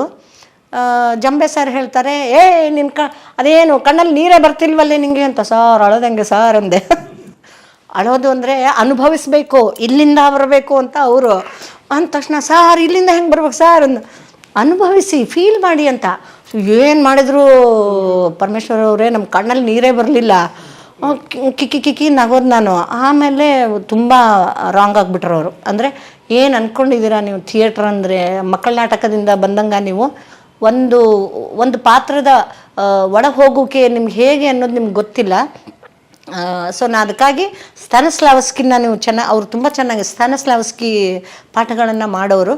ಸೊ ಆಗ ಈ ಮುಖಾಂತರ ಅಂದರೆ ನಮಗೇನು ಬರೋದಿಲ್ಲ, ನಮಗೇನು ಆಗಲ್ಲ, ಅಥವಾ ಒಂದು ಹುಡುಗಾಟಿಕೆ ಅಂತ ನಾವೇನು ತಿಳ್ಕೊಂಡಿರ್ತೀವಿ ಥಿಯೇಟ್ರ್ ಅಂದರೆ, ಅದಲ್ಲ ಅನ್ನೋದು ಗೊತ್ತಾಗಿದ್ದು ನಮಗೆ ಅಲ್ಲಿಯ ನಿರಂತರ ಪಾಠಗಳ ಜೊತೆಗೆ ಪ್ರಾಕ್ಟಿಕಲ್ ಮಾಡ್ಸೋಕೆ ಶುರು ಮಾಡಿದರು. ಒಂದಿಷ್ಟು ಸಾಮಾನು ಎಸೆಯೋದು, ಆಮೇಲೆ ಹೋಗಿ ನಾವು ಸುಮ್ಮನೆ ತೊಗೊಂಬರೋದಲ್ಲ. ಈಗ ನಾನು ಹೇಳ್ತೀನಿ, ಕಪ್ಪು ಬಿತ್ತು ಅಂದಾಗ ನೀವು ಸಡನ್ಲಿ ಕೂತವ್ರು, ಈಗ ಗೊತ್ತು ನಿಮಗೆ ನಾನು ಮಾತಾಡ್ತಿದ್ದೀನಿ, ಕಪ್ಪಿದ್ದಿಲ್ಲ, ಸುಮ್ಮನೆ ಕೂತಾಗ ಏನೋ ಕಪ್ಪಿತ್ತು ಅಂದರೆ ಟಕ್ಕನೆ ನೋಡ್ಬಿಡ್ತೀರಲ್ಲ, ಆ ರೀತಿಯ ರಿಯಾಕ್ಷನ್ಸನ್ನು ನೀವು ಅನುಭವಿಸೋದನ್ನು ಕಲಿಬೇಕು ಅಂತ. ನನಗೂ ಅಲ್ಲಿ ಅರ್ಥನೇ ಆಗ್ತಾ ಇಲ್ಲ, ಅದು ಅನುಭವಿಸೋದಂದ್ರೆ ಹೆಂಗೆ ಸರ್ ಅಂತ. ಕೊನೆಗೆ ಎಲ್ಲ ಚೇರ್ ಇಟ್ಬಿಟ್ಟು ಗ್ರ್ಯಾಂಡ್ ರಿಹರ್ಸಲ್ ದಿವಸ ಶೋಗೆ ಇನ್ನೊಂದು ಅವರ್ ಇರುವಾಗ ಎಲ್ಲ ಚೇರ್ಗಳನ್ನು ಇಟ್ಟು ಒಂದು ಬೇಸ್ ವಾಯ್ಸಲ್ಲಿ ಆ ಇಡೀ ನನ್ನ ಕ್ಯಾರೆಕ್ಟ್ರೇಷನ್ ಹೇಳ್ತಾ ಹೋದರು. ಆಮೇಲೆ ನನಗೆ ಹಾಗೇ ಹಿಡ್ಕೊಂಬಂದು ಇದಕ್ಕೆ ಬಿಟ್ಟರು, ಗ್ರ್ಯಾಂಡ್ ರಿಹರ್ಸಲ್ ಗ್ರ್ಯಾಂಡ್ ಶೋಗೆ. ತುಂಬ ಚೆನ್ನಾಗಿ ಬಂತು ಅಂದರು. ಅಂದರೆ ಆ ಕಥೆಯನ್ನು ನಾವು ಪೂರ್ವ ತಯಾರಿ, ಒಂದು ನಾಟಕವನ್ನು ಒಂದು ಅಭಿನಯಕ್ಕೆ ಅಂತ ಹೋಗುವ ಮುಂಚೆ ನಾವು ಅದನ್ನು ಪೂರ್ತಿ ಒಂದು ಸಾರಿ ಇದು ಮಾಡ್ಕೋಬೇಕು. ಪ್ರತಿದಿನ ನಾಟಕ ಒಂದು ಸಾರಿ ಮನನ ರಿಹರ್ಸಲ್ಲು, ಇದು ಆ ಕ್ಯಾರೆಕ್ಟರ್ ಏನು ಅನ್ನೋದನ್ನು ನೀವು ಕುತ್ಕೊಂಡು ಆ ಪಾತ್ರ ಆಗುವಿಕೆಯನ್ನು ನೀವು ಇದನ್ನು ಮಾಡಬೇಕು ಅನ್ನೋದ್ರೆ ನೋಡ್ತೀನಿ. ಆಮೇಲೆ ಕಾಲೆಲ್ಲ ಗಾಯ ಆಗಿಬಿಟ್ಟಿದೆ ರೀ, ಕುರ್ಚಿಗೆ ಹೊಡೆದ್ಬಿಟ್ಟಿದ್ದೀನಿ ನಾನು. ಅಂದರೆ ಈ ಕಡೆಗೆ ಸೋದರ ಮಾವ ಬಂದು ನನಗೆ ಇದು ಮಾಡ್ತಾನೆ, ನನ್ನ ಪ್ರೀತಿಸು ಅಂತಾನೆ. ಈ ಕಡೆಗೆ ನೋಡಿದರೆ ಮುದುಕ ಗಂಡ, ಗಂಡನನ್ನು ಬಿಟ್ಟು ಕೊಡಲಾರ್ದಂಥ ಇದು ಅಸಹಾಯಕತೆ. ಈ ಕಡೆಗೆ ಬೇಡ ನನ್ನ ಲೈಫ್ ಇದು, ನಾನು ಒಪ್ಕೋತೀನಿ ಅನ್ನುವ ಇದು ಒಂದು ದೃಢತೆ, ಅಸಹಾಯಕತೆ, ದೃಢತೆ, ಅವುಗಳ ಮಧ್ಯೆ ಒಂದು ಹೆಣ್ಣು ಹೆಂಗೆ ವಿಲವಿಲ ಒದ್ದಾಡ್ತದೆ ಅನ್ನೋದನ್ನು ನಾನು ಪ್ರಜ್ಞೆ ಇಲ್ಲದ ರೂಪದಲ್ಲಿ ನಾನು ಅದೆಲ್ಲವನ್ನು ನನ್ನೊಳಗೆ ಇಳಿಸ್ಕೊಂಡು ಆಮೇಲೆ ಅದು ಯಾಕೆ ಮಾಡಿದಾಗ ಇಲ್ಲ ನೀನು ಚೆನ್ನಾಗಿ ಮಾಡ್ದಿಮ್ಮ, ಈ ಥರ ಮಾಡಬೇಕು ಅಂತ. ಸೊ ಆ 6ನೇ ಶೋಗೆ ಆ ಥರ ಏನೂ ಮಾಡಲಿಲ್ಲ. ಮತ್ತು ಸಾರ್ ಅಳುನೇ ಬರುವಲ್ದಲ್ಲ ಸಾರ್ ಅಂದೆ. ಅಂದರೆ ಆ ಗ್ರ್ಯಾಂಡ್ ಶೋಗೆ ಇದನ್ನು ಮಾಡಿ ಇನ್ನೊಂದು ಶೋಗೆ ಅಳುನೇ ಬರ್ತಾಯಿಲ್ಲ ನನಗೆ. ಹಾಗೆ ಅವರು ಆಮೇಲೆ ನಿರಂತರವಾಗಿ ನೋಡು, ಇದು ಫಸ್ಟು ನಿಮಗೆ ಈ ಥರ ತೊಗೊಳ್ಳೋದೆ, ರಿಯಲಿಸ್ಟಿಕ್ ನಾಟಕ ತೊಗೊಳ್ಳೋದೆ ಈ ಕಾರಣಕ್ಕೆ. ನಿಮ್ಗೆ ಒಂದು ಸಾರಿ ಶೋ ಚೆನ್ನಾಗಾಗುತ್ತೆ, ಒಂದು ಸಾರಿ ಶೋ ಚೆನ್ನಾಗಾಗಲ್ಲ, ಇದೆಲ್ಲ ಕಲಿಕೆ ಹಂತದಲ್ಲಿ ಇರುತ್ತೆ. ಬಟ್ ಆ ನಂತರ ಮಾಡಿಕೊಡ್ದು, ಒಂದು ಸಾರಿ ಗೊತ್ತಾದ್ಮೇಲೆ ನೀನು ಮಾಡಿಕೊಡ್ದು, ಕೂತ್ಕೋ, ನಿನ್ನೆ ಏನೇನು ಹೇಳಿದ್ದೆ ಆ ಥರ ಇದು ಮಾಡ್ಕೊ, ನನ್ನ ಪಾತ್ರ ಇದು, ನಾನು ಈ ಪಾತ್ರ ಹೀಗೆ ಅಂದ್ಕೊಂಡು ಮಾಡು ಅಂತ ಅನ್ನೋಕ್ಕೆ ಶುರು ಮಾಡಿದರು. ಸೊ ಅಲ್ಲಿಂದ ನಮ್ಮ ಹೊಸ ಪ್ರಯೋಗಗಳು, ಫಸ್ಟು ರಿಯಲಿಸ್ಟಿಕ್ಕು, ಆಮೇಲೆ ಅದರ ನಂತರ ವೆಂಕಟರಮಣ ಐತಾಳ್ ಅವರು ವಾಲಿವಧಾಂಕಂ ಅಂತ ತೊಗೊಂಡ್ರು. ಪಟ್ಟಾಭಿಷೇಕಂ ಇವ್ರದ್ದು ನಾಟಕನ. ಭಾಸ ಮಹಾಕವಿಯ ಪಟ್ಟಾಭಿಷೇಕಂ ನಾಟಕದಲ್ಲಿ ಒಂದು ಪಾರ್ಟ್ ರೀ ಅದು, ವಾಲಿವಧಾಂಕಂ ಅಂತ. ಅದರಲ್ಲಿ ಪೂರ್ಣ ಸಂಸ್ಕೃತ ನಾಟಕ ತೊಗೊಂಡ್ರು. ಅದರಲ್ಲಿ ನಿಮಗೆ ಕೂಡಿಯಾಟಂ, ಅಂದರೆ ಒಟ್ಟಾರೆ ನೃತ್ಯದ ಬೇರೆ ಬೇರೆ ಪ್ರಕಾರಗಳನ್ನು ಇಟ್ಕೊಂಡು ಮಾಡಿಸಿದ್ರು, ಎಲ್ಲ ಮಾಡಿದರು ನೋಡಿ. ಅಂದರೆ ಒಂದು ಯಕ್ಷಗಾನದಲ್ಲಿ ಕಾಲು ಹಿಡ್ಕೊಳ್ಳುತ್ತೆ ಹಾಗೆ ಹೀಗೆ ಅಂದು ಎಲ್ಲರೂ ಕೂಡ ಅದ್ಭುತವಾಗಿ ನಾಟಕ ಮಾಡಿಬಿಟ್ರು. ಇಡೀ 2 ಗಂಟೆ ನಾಟಕ ಸಂಸ್ಕೃತದಲ್ಲಿ. ನಾಲಿಗೆ ತೊಳೆಯೋದು ಅಂತಾರೆ, ಎಲ್ಲರೂ ನಾಲಿಗೆ ತೊಳೆದು ವಾಲಿವಧಾನ ಅಂಕಂ ನಾಟಕ ಮಾಡಿದ್ವಿ. ಫ್ರಿಟ್ಸ್ ಡೈರೆಕ್ಟರ್ ಅವರು, ಅಂದರೆ ಹಿಟ್ಲರನನ್ನು ಕಂಡಂತಹ ಡೈರೆಕ್ಟರ್ ಅವರು. ನೀವು ನೋಡಿ, ನೀವು ಗೂಗಲ್ಗೆ ಹೋಗಿ ಫ್ರಿಟ್ಸ್ ಬೆನಿಫಿಟ್ಸ್ ಅಂತ ಹಾಕಿ, ಅವ್ರದ್ದು ಒಂದು ಕಣ್ಣು ಇದು ಆಗಿದ್ದು ಆ ಟೈಮಲ್ಲೇ ಅಂತ ಹೇಳ್ತಾರೆ. ಯುದ್ಧ, 2ನೇ ಮಹಾಯುದ್ಧ ಇದರಲ್ಲಿ ಒಂದು ಕಣ್ಣು ಇದಾಯಿತು. ನಾನು ಜರ್ಮನ್ನಿಂದ ನಾನು ಆ ಕಡೆಗೆ ಫಿನ್ಲ್ಯಾಂಡು ಐರ್ಲ್ಯಾಂಡು ಆ ಕಡೆಗೆ ನಾನು ಹಡಗಲ್ಲಿ ಹೋಗುವಾಗ ನನಗೆ ಒಂದು ತಾಗಿ ಹೋಗಿದ್ದು ಅಂತೇನೋ ನಮ್ಗೆ ಹೇಳ್ತಾ ಇದ್ರು, ಅಷ್ಟು ನೆನಪಿದೆ ನನಗೆ. ಫ್ರಿಟ್ಸ್ ಬೆನಿಫಿಟ್ಸ್ ಅಂತ ಜಗತ್ತಿನ 7 ನಿರ್ದೇಶಕರಲ್ಲಿ ಅವರು ಕೂಡ ಒಬ್ರು. ಅವರು ನಮಗೆ ಇಂಡಿಯಾಗೆ ಬಂದಾಗ ಯಾವಾಗಲೂ ಒಂದು ಮಾತು ಹೇಳೋರು, ನನಗೆ ಉಮಾಶ್ರೀ ತುಂಬಾ ಇಷ್ಟ ಅನ್ನೋರು. ನೋಡಿ, ಇವಾಗೆನ್ಲೆ ಹಾಲು ಹಣ್ಣು ಕೊಟ್ರೆ ನಾಳೆ ಊಟ ಕೂಸು ನಮ್ ಕೈ ಒತ್ತದೆ. ಹಾ ನೋಡಿ, ನಿಜವಾಗ್ಲೂ ಹೇಳ್ತೀನಿ ನಾನು ಇದನ್ನ. ಚಂದದಲ್ಲಿ ಇವರು ಟಬು ಅವ್ರ ಅಕ್ಕ ತಂಗಿ ಇದಾರಲ್ಲ, ಯಾರವರು,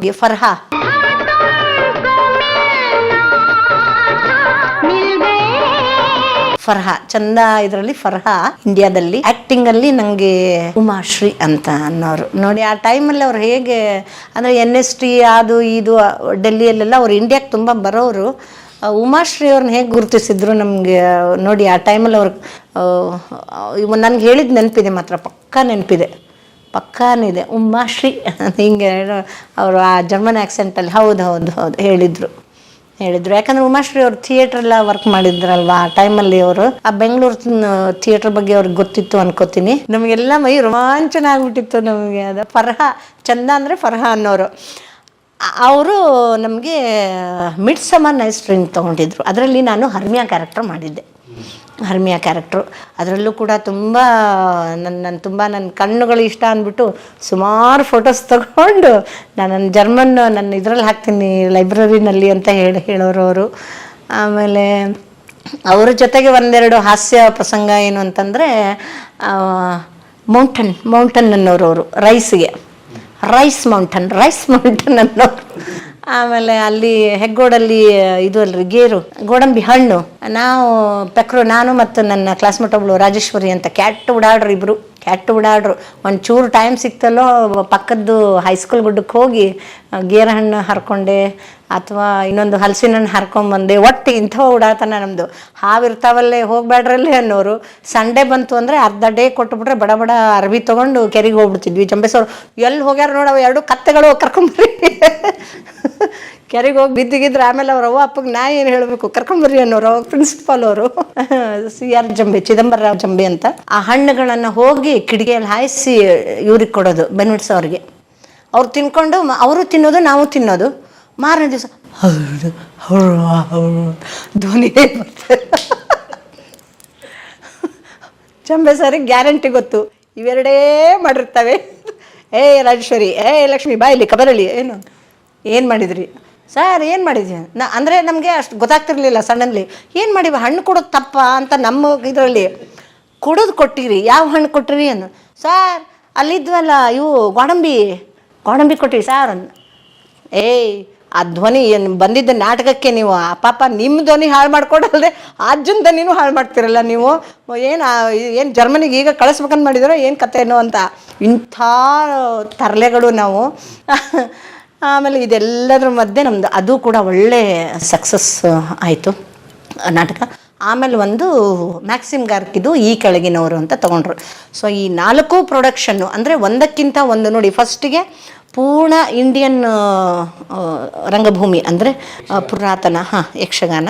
ಅದಾದ ಮೇಲೆ ನಿಮಗೆ ರಾಜ್ಯದ ಬೇರೆ ಬೇರೆ ಅಂದರೆ ಭಾರತದಲ್ಲಿ ಬೇರೆ ಬೇರೆ ನಾನಾ ಪ್ರಕಾರದ ನೃತ್ಯ ಇವನ್ನ ಉಪಯೋಗಿಸ್ಬಿಟ್ಟು ವಾಲಿವಧ ಅಂಕಮ್ ಅನ್ನುವ ನಾಟಕವನ್ನು ವೆಂಕಟರಮಣ ಐತಾಳ್ ಅವರು ಮಾಡಿಸಿದ್ರು. ಅದಾದ ನಂತರ ಫ್ರಿಟ್ಸ್ ಬೆನಿವಿಟ್ಸ್ ಅಂದರೆ ಪಾಶ್ಚಾತ್ಯ ನಾಟಕಗಳು ಒಂದು ಪ್ರಕಾರವನ್ನು ಮಾಡಿಸಿದ್ರು. ಇನ್ನೊಂದು ಪಾಶ್ಚಾತ್ಯದ್ದೇ ನಮ್ಮ ಇಂಡಿಯನ್ ಇದಕ್ಕೆ ಅಡಾಪ್ಟೇಷನ್ ಮಾಡಿಸಿದ್ದು ಈ ಕೆಳಗಿನವರು ಅನ್ನೋ ನಾಟಕ ಮಾಡಿಸಿದ್ರು. ಸೊ ಈ 4 ನಾಟಕ ಆದಮೇಲೆ ನಮ್ಮದು ಆ ನಂತರ 1 ವರ್ಷ ತಿರುಗಾಟ ಮಾಡಿದೆ. ಇದನ್ನು ಯಾವುದಾದ್ರಲ್ಲಿ ಇವಾಗ ಒಂದು ಸತೀಶ್ ಅವರು ಸಿನಿಮಾದಲ್ಲಿ ಒಂದು ಹಾಡಿದೆ ನೋಡಿ, ನಮ್ಮೂರಲ್ಲಿ ಚಳಿಗಾಲದಲ್ಲಿ. ಅದು ಆ್ಯಕ್ಚುಲಿ ನಮ್ಮ ಪುಂಟಿಲ ಆ್ಯಂಡ್ ಈಸ್ ಮ್ಯಾನ್ ಮಟ್ಟಿರಿ ಪುಂಟಿಲ ನಾಟಕದ್ದು ಹಾಡೋದು. ಅದನ್ನು ಅವರು ಈ ಟೈಮಲ್ಲಿ ಯೂಸ್ ಮಾಡಿಕೊಂಡ್ರು ನೋಡಿ. ಅದು ತುಂಬ ಆಗಿನ ನಾಟಕ, ಅದು 90s ನಾಟಕನ. ಅವ್ರು ನಮ್ಕಿನ್ನ ಜೂನಿಯರು ಇದವರು. ಸೊ ಆ ನಾಟಕದ ಅದಕ್ಕೆ ಎಲ್ಲೋ ಕೇಳಿದ್ದೀನಲ್ಲ, ಈ ದಾಟಿ ಎಲ್ಲೋ ಕೇಳಿದ್ದೀನಲ್ಲ ಅಂತ, ಅಯ್ಯೋ ನಮ್ಮ ಪುಂಟಿಲ ನಾಟಕದ್ದಿದ್ದು ಅಂತ.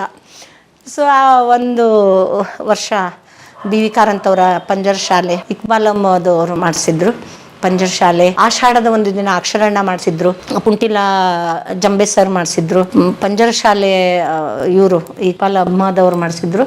ಇನ್ನೊಂದು ಹದ್ದು ಮೀರದ ಹಾದಿ ಪ್ರಸನ್ನ ಅವರು ಹೆಗ್ಗೋಡು ಪ್ರಸನ್ನ ಅವರು ಮಾಡಿಸಿದ್ರು. ಸೊ 4 ಬೇರೆ ಬೇರೆ ಪ್ರಕಾರದ ಮಾಡ್ತಿದ್ದಂಗೆ ನಮ್ಮ ಮನೆಯಲ್ಲಿ ಮೆತ್ತಗೆ ಶುರುವಾಗ್ಬಿಡ್ತು ನಮ್ಮಮ್ಮ ಅವ್ರದ್ದು. ಇನ್ನು ನಾಟಕಕ್ಕೆ ಹೋಗ್ಬಿಡ್ತಾಳೆ, ಅತ್ಲಾಗ ಹೋಗ್ಬಿಡ್ತಾಳೆ, ಓದೋದು ಬರೆಯೋದು ಬಿಟ್ಟು. ಅದು ಧಾರವಾಡದೊಳಗೆ ಏನೋ ಒಂದು ಅಪ್ಪನ ನೌಕರಿ ಕೊಡಿಸ್ಬೇಕಂತ ಮಾಡಿದ್ರಿ, ಇದನ್ನು ಹಾದಿ ಹಿಡಿದ್ಬಿಟ್ಲು. ಏನು ಕತ್ತಿ ನಿಂದು ಅಂದರು. ನಾನು ಜಾಬ್ ಮಾಡೋದಿಲ್ಲ, ಅಪ್ಪಂದು ಬ್ಯಾಂಕ್ ಒಳಗೆ ಇದ್ಬಿಟ್ರೆ ನಾನು ಸ್ಟಿಕ್ ಆಗಿಬಿಡ್ತೀನಿ, ನೀನು ನಮ್ಮ ಬ್ರದರ್ಗೆ ಕೊಡಿಸ್ಬಿಡು, ಬೇಡ ತಮ್ಮಂಗೆ ಕೊಡಿಸ್ಬಿಡು ಅಂದೆ. ಸೊ ಆಮೇಲೆ ಅವರು ಡಿಸೈಡ್ ಮಾಡಿ ಹೂ ಹುಡುಗಿ ನಾಟಕ 92-93 ನೀವು ಅದರಲ್ಲಿ ನೋಡ್ರಿ, ಈಗ ಎಲ್ಲ ಟಿ ವಿನಲ್ಲಿ ಬರುತ್ತೆ, ಎಲ್ಲ ಪುಟ್ಟ ಮಕ್ಕಳ ನಾಟಕ ಅನ್ನೋ ಥರನೇ. ಅತುಲ್ ತಿವಾರಿ ಅಂತ. ಅತುಲ್ ತಿವಾರಿ ಯಾರು ಅಂತಂದರೆ ನಿಮಗೆ ದಶಾವತಾರಮ್ಮದಲ್ಲಿ ಸ್ಕ್ರಿಪ್ಟ್ ಬರೆದವರು. ಆಮೇಲೆ 3 Idiots ಅಲ್ಲಿ ಎಜುಕೇಶನ್ ಮಿನಿಸ್ಟ್ರು, ನೆನಪಿದೆಯಾ? इस कॉलेज में बलात्कार पे बलात्कार किए ಅವರೇ ಮಾಡಿಸಿದ್ದು ಆ ನಾಟಕನ. ಆಮೇಲೆ ನಿಮಗೆ ಇನ್ನೂ ಒಂದು ಅಜೀಬ್ ಅಂದರೆ, ನಾನು ಬೇಕಾದ್ರೆ ಆಮೇಲೆ ಮೆಸೇಜ್ ತೋರಿಸಿ, ಜಯಂತ್ ಕಾಯ್ಕಿಣಿ ನನ್ನನ್ನು ಈಗಲೂ ಕರೋದು ಸೇವಂತಿ ಅಂತಾನೆ. ನನ್ನ ಹೂ ಹುಡುಗಿ ಅವರು ಇಬ್ಬರು ದಂಪತಿಗಳು, ಜಯಂತ್ ಕಾಯ್ಕಿಣಿ ಸರು ಮತ್ತು ಅವರ ಮಿಸ್ಸಸ್ಸು. ನಮ್ಮ ಮಟ್ಟಿಗೆ ನಮ್ಮ ಹೂ ಹುಡುಗಿ ಅಂದರೆ ನೀವು ನೀನೊಬ್ಬಳೇ ಅಂತಾರೆ ಅವರು. ಸೊ ಅಲ್ಲಿವರೆಗೂ ಆ ಹುಡುಗಿ ಅಷ್ಟು ಫೇಮಸ್ ಆಗೋಯ್ತು ರೀ. ಜಯಂತ್ ಕಾಕಿಣಿಯವರು ಆಗ ಬಾಂಬೆನಲ್ಲಿ ಅವರು ಸೈಂಟಿಸ್ಟ್ ಆಗಿದ್ದರು. ಅಂದರೆ ನೀನಾಸಂಗಾಗೆ ಬರೆದಂತಹ ನಾಟಕ ಅದು ಅಡಾಪ್ಟ್ ಇದು ಮಾಡಿದವರು. ತುಂಬ ಫೇಮಸ್ ಆಗ್ಬಿಡ್ತು ಅದು ಥ್ರೋಟ್ ಇಂಡಿಯಾ. ನಿಮ್ಗೆ ಆಮೇಲೆ ಅದು ಪೇಪರ್ ಕಟ್ಟಿಂಗ್ಸಲ್ಲಿ ನಂದು 70% ಬರೀ ಅದೇ ಇದೆ. ಆ ವರ್ಷ ಇದೆಯಲ್ಲ ಗೋಲ್ಡನ್ ಇದು ಅದು ನನ್ನ ಮೆಮೊರಿ. ತಿರುಗಾಟದಲ್ಲಿ ಆ 2 ವರ್ಷ ಇದೆಯಲ್ವಾ, 93, 94, 95 ಈ ಟೈಮಲ್ಲಿ ನಮ್ದು ಗೋಲ್ಡನ್ ಗೋಕುಲ ನಿರ್ಗಮನ BV ಕಾರಂತ್ ಅವರು ನಮಗೆ ಅದೊಂದು ಅತ್ಯಂತ ಏನು ಹೇಳ್ತೀರಿ, ಅದು ಜೀವನದಲ್ಲಿ ಮರಿಲಾರ್ದಂಥ ಒಂದು ಅಪಾರ್ಚುನಿಟಿ ನಮಗೆ. ಆಮೇಲೆ ಸಂಗ್ಯಾ ಬಾಳ್ಯ ಅಕ್ಷರಣ್ಣ ಮಾಡಿಸಿದ್ರು, ತಲೆದಂಡ ಜಂಬೆ ಸರ್ ಮಾಡಿಸಿದ್ರು. ಹೀಗೆ ಆ ಒಂದು 2-3 ವರ್ಷ ನಮ್ಮದು ಬಹಳ ಸುವರ್ಣ ಯುಗ ಅಂತೇನು ಹೇಳ್ತಿರಲ್ಲ, ಹಂಪಿದು ಸುವರ್ಣ ಯುಗ ಹೆಂಗೆ ಹೇಳ್ತೀರಿ ಹಂಗೆ ನಮ್ಮ ಪಾಲಿಗೆ ಒಳ್ಳೆ ಸುವರ್ಣ ಯುಗ ಅಂತ ಅನ್ಬೋದು. ಅಲ್ಲ ಭಾರಿ ಆತಪ್ಪ ನಿಂದು. ಸಾಲಿಗೆ ಹೆಂಗ ನಿಯಮಗಳು ಅವನು. ಅಲ್ಲಿಂದ ಆದಮೇಲೆ ನಮ್ಮ ಮನೆಯಲ್ಲಿ ಹೇಳಿದ್ನಲ್ಲ, ಅವ್ರು ಹೇಳಿದ್ರು ಒಂದು ಮನೆಯಾಗಿರು ಇಲ್ಲ ಹೊರಟು ಬಿಡು. ನಮ್ಮಮ್ಮ ಭಾಳ ಸೀರಿಯಸ್ ಆಗಿಬಿಟ್ರು ರೀ. ಮತ್ತು ನಾನು PUC ಕಾಮರ್ಸಿಗೆ ಇದು ಮಾಡಿದೆ. ಹೌದು ಹಾಂ ಹೌದು. ಆದಮೇಲೆ ನಾನು PUC ಕಾಮರ್ಸು ಮಾಡ್ಕೊಂಡಾದಮೇಲೆ BA ಫಸ್ಟು ಇದುವಾಗ ನೋಡಿ 95, 96 ಅನ್ಕೋತೀನಿ ನಾನು. BA ಫಸ್ಟು ನಾನು ಅಡ್ಮಿಷನ್ ಇದು ಮಾಡುವಾಗ ನಾನು ಹೋಗಿ ಮೇಡಮ್ ನಾನು ನೀನಾಸಂ ತಿರುಗಾಟಕ್ಕೆ ಹೋಗ್ತೀನಿ ರೀ ಅನ್ನು. ಅಲ್ಲ ಮತ್ತು ಇಲ್ಲಿ ಅಟೆಂಡೆನ್ಸ್ ಹೇಗೆ ಅಂದರು. ನಾನು ಕಾಮರ್ಸ್ ಬಿಟ್ಟು ಆರ್ಟ್ಸಿಗೆ ಬಂದಿದ್ದೆ. ನನಗೊಂದು ಸ್ವಲ್ಪ ಮತ್ತೆ ಥಿಯೇಟ್ರಲ್ಲಿ ಮಾಡೋಕ್ಕೆ ಇದಾಗುತ್ತೆ. ಆಮೇಲೆ ನನಗೆ ಜೋರು ಅಳು ಬಂದ್ಬಿಡ್ತು. ವೀಣಾ ಶಾಂತೇಶ್ವರ್ ಪ್ರಿನ್ಸಿಪಾಲು. ಆ ಟೈಮಲ್ಲಿ ಹುಡುಗಿ ಹೆಸರು ಭಾಳ ಆಗ್ಬಿಟ್ಟಿತ್ತು ರೀ. ಹೌದು, ಬಟ್ ಇಲ್ಲ ಮೇಡಮ್, ನಾನು BComಗೆ ಹೋಗೋದನ್ನು ನಾನು ಬಿಟ್ಟು ಮತ್ತೆ ನಾನು ಆರ್ಟ್ಸಿಗೆ ಬಂದಿದ್ದು ಇದೇ ಕಾರಣ. ಕ್ಲಾಸ್ ತಪ್ಪಿಸಿದ್ರು ನಾನು ಓದಬಲ್ಲೆ, ಪಾಸಾಗಬಲ್ಲೆ ಅಂತ. ಕ್ಯಾಂಪಸಲ್ಲಿ ಸುಮ್ಮನೆ ಓಡಾಡ್ತಾರೆ. ನನ್ನ ಧೈರ್ಯ ಕೇಳಿ ಒಬ್ಬ ಪ್ರಿನ್ಸಿಪಾಲ್ ಮುಂದೆ ನಾನು ಹೇಳಿದ್ದು, ಕ್ಯಾಂಪಸಲ್ಲಿ ಹಂಗೆ ಓಡಾಡ್ತಿರ್ತಾರೆ, ಕ್ಲಾಸಿಗೂ ಅಟೆಂಡ್ ಆಗಲ್ಲ. ನಾನು ಒಳ್ಳೆ ಓದ್ತೀನಿ, ಮಾತ್ರ ಎಷ್ಟಾಗುತ್ತೆ ಅಷ್ಟು ಓದ್ತೀನಿ. ನಡು ಯಾವಾಗಾರು ಬಂದು ಕ್ಲಾಸಿಗೆ ಭೇಟಿ ಆಗ್ತಿದ್ರಿ ಅಂದರೆ ನಕ್ಬಿಟ್ರು ಅವರು. ನೀನಾಸಮಿಂದ ಬರ್ತೀಯಾ ಇಲ್ಲಿ, ಅಲ್ಲೇ ಸ್ಟ್ರಿಕ್ಟ್ ಗೊತ್ತಾ ನಿಂಗೆ ಅಂದರು. ಆಮೇಲೆ ಅಬ್ಸಲ್ಯೂಟ್ಲಿ ನಾನು ಅಳ್ಲಿಕ್ಕೆ ಶುರು ಮಾಡಿಬಿಟ್ಟೆ. ಇದು 1 ವರ್ಷ ಓದಿದ್ರೆ ನಂಗೆ ಮುಂದಿನ 2 ವರ್ಷ ನನಗೆ ಅಭ್ಯಾಸಕ್ಕೆ ರೊಕ್ಕ ಸಿಕ್ಕಂಗೆ ಆಗ್ತದ್ರಿ. ಇಲ್ಲ ನಾನು ಎಜುಕೇಷನ್ ಕಂಟಿನ್ಯೂ ಮಾಡ್ಲಿಕ್ಕೆ ಆಗೋದಿಲ್ಲ, ಮನೆಯಿಂದನೂ ಹೊರಗೆ ಹಾಕ್ತೀನಿ ಅಂತ ಹೇಳ್ಯಾರ ಅಂತ. ನನ್ನ ಪುಣ್ಯನೋ ಅಥವಾ ಇದರಲ್ಲೇ ಉಳಿಬೇಕು ಅಂತ ದೇವರ ಆಜ್ಞೆ ಇತ್ತೋ ಏನೋ ಗೊತ್ತಿಲ್ಲ. ಅದೊಂದು ವರ್ಷ ಅವ್ರು ನೀನಾಸಂ ಬಿಟ್ಟುಕೊಟ್ರು. ಒಳ್ಳೆ ಡಿಸ್ಟಿಂಕ್ಷನ್ನಲ್ಲೇ ನಾನು ಎಕ್ಸಾಮು ಇದು ಮಾಡ್ತಾ ಹೋದೆ. ವೆರಿ ನೆಕ್ಸ್ಟು ಪ್ರಕಾಶ್ ಗರುಡವರು ಧಾರವಾಡದಲ್ಲಿ ಇಲ್ಲಿ ಅಲಯನ್ಸ್ ಫ್ರಾಂಕೈಸದ್ದು ಒಂದು ಅವರು ಪ್ರಾಜೆಕ್ಟ್ ಮಾಡ್ತಾಯಿದ್ರು. ಚರ್ಮದ್ದು ಇದನ್ನು ಲೆದರ್ ಶ್ಯಾಡೋ ಪಪೆಟ್ ಪ್ಲೇ ಅಂತ. ಲೆದರ್ ಶ್ಯಾಡೋ ಪಪೆಟ್ ಪ್ಲೇನಲ್ಲಿ ಅವರು ಧಾರವಾಡದೊಳಗೆ ನಾನು ಓದ್ತಿದ್ದೀನಿ ಅಥವಾ ಇದನ್ನು ಧಾರವಾಡದಾಗ ಲಕ್ಷ್ಮಿ ಇದ್ದಾಳೆ ಅಂತ ಗೊತ್ತಾಗ್ತಿದ್ದಂಗೆ ಕರೆಸ್ಬಿಟ್ಟು, ನೋಡು ನೀ ಬೆಳಗ್ಗೆ ಕಾಲೇಜ್ಗೆ ಹೋಗು, ಎಲ್ಲ ಮಾಡು, ಸಾಯಂಕಾಲ ಹೊತ್ತಲ್ಲಿ ರಿಹರ್ಸಲ್ ಇರ್ತದೆ, ನೀ ಮಾಡು ಅಂತ. ಸೊ ಅವರು ಇದರಲ್ಲಿ ಒಂದು 2-3 ವರ್ಷ ವರ್ಕ್ ಮಾಡಿದಿರಿ ಡಿಗ್ರಿ ಮುಗಿಯೋವರೆಗೂ. ಅಂದರೆ ವರ್ಷದಲ್ಲಿ ಒಂದು 2-3 ಸಾರಿ ಮಕ್ಕಳ ನಾಟಕಗಳನ್ನು ನಿರ್ದೇಶನ ಮಾಡಲಿಕ್ಕೆ ಕೊಡ್ತಿದ್ರು. ಬೆಳಗ್ಗೆ ಹೊತ್ತು ಎದ್ದು ಮಕ್ಕಳ ನಿರ್ದೇಶನ ಮಾಡ್ತಿದ್ದೆ 9-10 ಗಂಟೆವರೆಗೂ. 10 ಗಂಟೆಯಿಂದ ಕಾಲೇಜ್ಗೆ ಹೋಗ್ತಿದ್ದೆ. ಕಾಲೇಜಿಂದ ಬಂದವಳೆ ಆಫೀಸಿಗೆ ಬಂದ್ಬಿಡೋದು. ಹಂಗೆ ಊಟ ಅಂತಿಲ್ಲ, ಏನಂತಿಲ್ಲ. ನಿಮಗೆ ನಂದದು ಬಿಳಿ ರಕ್ತ ಕಣಗಳದು 7.5 ಬಂದುಬಿಟ್ಟಿತ್ತು. ಅಷ್ಟು ಒಂಥರ ವೀಕ್ ಆಗಿಬಿಟ್ವಿ ರೀ. ಏನು ಹಸುವೆ ಕಟ್ಟೋದು, ಥಿಯೇಟ್ರ್ ವರ್ಕ್ ಮಾಡೋದು, ಹಸುವೆ ಕಟ್ಟೋದು, ನಮ್ಗೆ ಅದ್ರ ಲಕ್ಷ್ಯವೇ ಇಲ್ಲ. ನಾನು ಅದನ್ನೇ ಹೇಳ್ತಾ ಇರೋದು. ಅಷ್ಟು ಇದು ಆದರೂ ಕೂಡ ನಮ್ಗೆ ಆ ಟೈಮಲ್ಲಿ ನಾವು ಏನು ಟ್ರೀಟ್ ತೊಗೊಳ್ಳಿಲ್ಲ ನೋಡಿ. ಆ ಹುರುಪು ಅನ್ನೋದು ಇದೆಯಲ್ಲ, ಅಂದರೆ ನಮ್ಮೊಳಗೆ ನಾವೊಂದು ಕಲಿಬೇಕು ಅನ್ನೋ ಹಂಬಲ ಕೂಡ ನಮಗೆ ನಮ್ಮ ಆರೋಗ್ಯವನ್ನು ನಮಗೆಲ್ಲೂ ಸ್ಟ್ರಕ್ ಮಾಡಲಿಲ್ಲ. ಅದು ಇದನ್ನು ಮಾಡಿದಾಗ ಇಲ್ಲ ನೀ ಚೆನ್ನಾಗಿ ತಿನ್ನಬೇಕು, ಇದು ಮಾಡಿದಾಗ ಹೌದಾ ಅಂದ್ಬಿಟ್ಟು ಮತ್ತೆ ಅದೇ ಕೆಲಸ ನಮ್ಮದು. ಹೊತ್ತು ವರ್ಕ್ ಮಾಡೋದು. ಆಮೇಲೆ ಅವರ ಪ್ರಾಜೆಕ್ಟಲ್ಲಿ ನಾನು ದೇಶದ ಮೂಲೆಗೆಲ್ಲ ಹೋಗಿ ವರ್ಕ್ ಮಾಡಿದ್ವಿ. A man of an as ಅಂತ. ಅನಿಲ ಗೊತ್ತಲ್ವಾ, ತೀರ್ಕೊಂಡ್ರಲ್ಲ ಇತ್ತೀಚೆಗೆ, ನೀನಾಸಂ ಅನಿಲು ಅವರು. ಆಮೇಲೆ ನಟರಾಜ್ ಹೊನ್ನವಳ್ಳಿ, ಗಣಪತಿ ಹೆಗಡೆ, ಇವರೆಲ್ಲ ನಾವು ವರ್ಕ್ ಮಾಡಿದ್ವಿ. ಆಮೇಲೆ ದರ್ಶನ್ ಇದ್ದ ವರ್ಷ ನಾನು ಇನಾಸಮಲ್ಲಿದ್ದೆ 95-96 ಅಲ್ಲಿ. ಹ್ಞೂ. ರಥ ಮಹಾರಥ ಸಾರಥಿ ಸೂರ್ಯ ನಮ್ಗೆ ಎದ್ದು ತಾನೆ ಆರತಿ. ನೀವು ಅವ್ರ ಬ್ಯಾಚ್ಮೇಟ್ಸ್ ಅಲ್ಲ? ಇಲ್ಲ, ನಾನು ತಿರ್ಗಾಟದಲ್ಲಿದ್ದೆ, ದರ್ಶನ್ ಸ್ಟೂಡೆಂಟ್ ಆಗಿದ್ರು. ಹ್ಞೂ ರೀ. ತುಂಬ ಚೆನ್ನಾಗಿ ಒಳ್ಳೆ ಹುಡುಗ. ಆ ಟೈಮಲ್ಲೆಲ್ಲ ನಮಗೆ ಭಾಳ ಹಾಸ್ಯವಾಗಿ ನಾವೆಲ್ಲರೂ ಮಾತಾಡ್ಕೊತಾ ಇದ್ವಿ ನಾವು. ಭಾಳ ಜಾಲಿ ಹುಡುಗ ರೀ. ಎಲ್ಲ ಹೆಚ್ಚು ಕಮ್ಮಿ ನಾವೆಲ್ಲ ಒಂದೇ ಏಜು, ನಾವೆಲ್ಲ ಒಂದೇ ಸೀರೀಸು, 70s ಸೀರೀಸ್ಗಳೇ ನಾವು. 70 ಮಾಡೆಲ್ಗಳು ನಾವೆಲ್ಲ. 70ಇಂದ 80 ಒಳಗೆ ಹುಟ್ಟಿದವರು ನಾವೆಲ್ಲ. ನನ್ನ ಪಯಣ ಹೀಗೆ ಶುರುವಾಯಿತು. ಸೊ ಅಲ್ಲಿ ಆ ಟೈಮಲ್ಲಿ ನಾನು ಕಿವುಡು ಮತ್ತು ಮೂಕ ಮಕ್ಕಳಿಗೆ ನಾನೇ ಸ್ಕ್ರಿಪ್ಟ್ ಬರೋದು, ನಾನೇ ಡೈರೆಕ್ಷನ್ ಮಾಡಿದ್ದೆ. ಅದು ತುಂಬ ಒಳ್ಳೆ ಸ್ಟೇಟ್ ಲೆವೆಲ್ ಫಸ್ಟ್ ಬಂತು.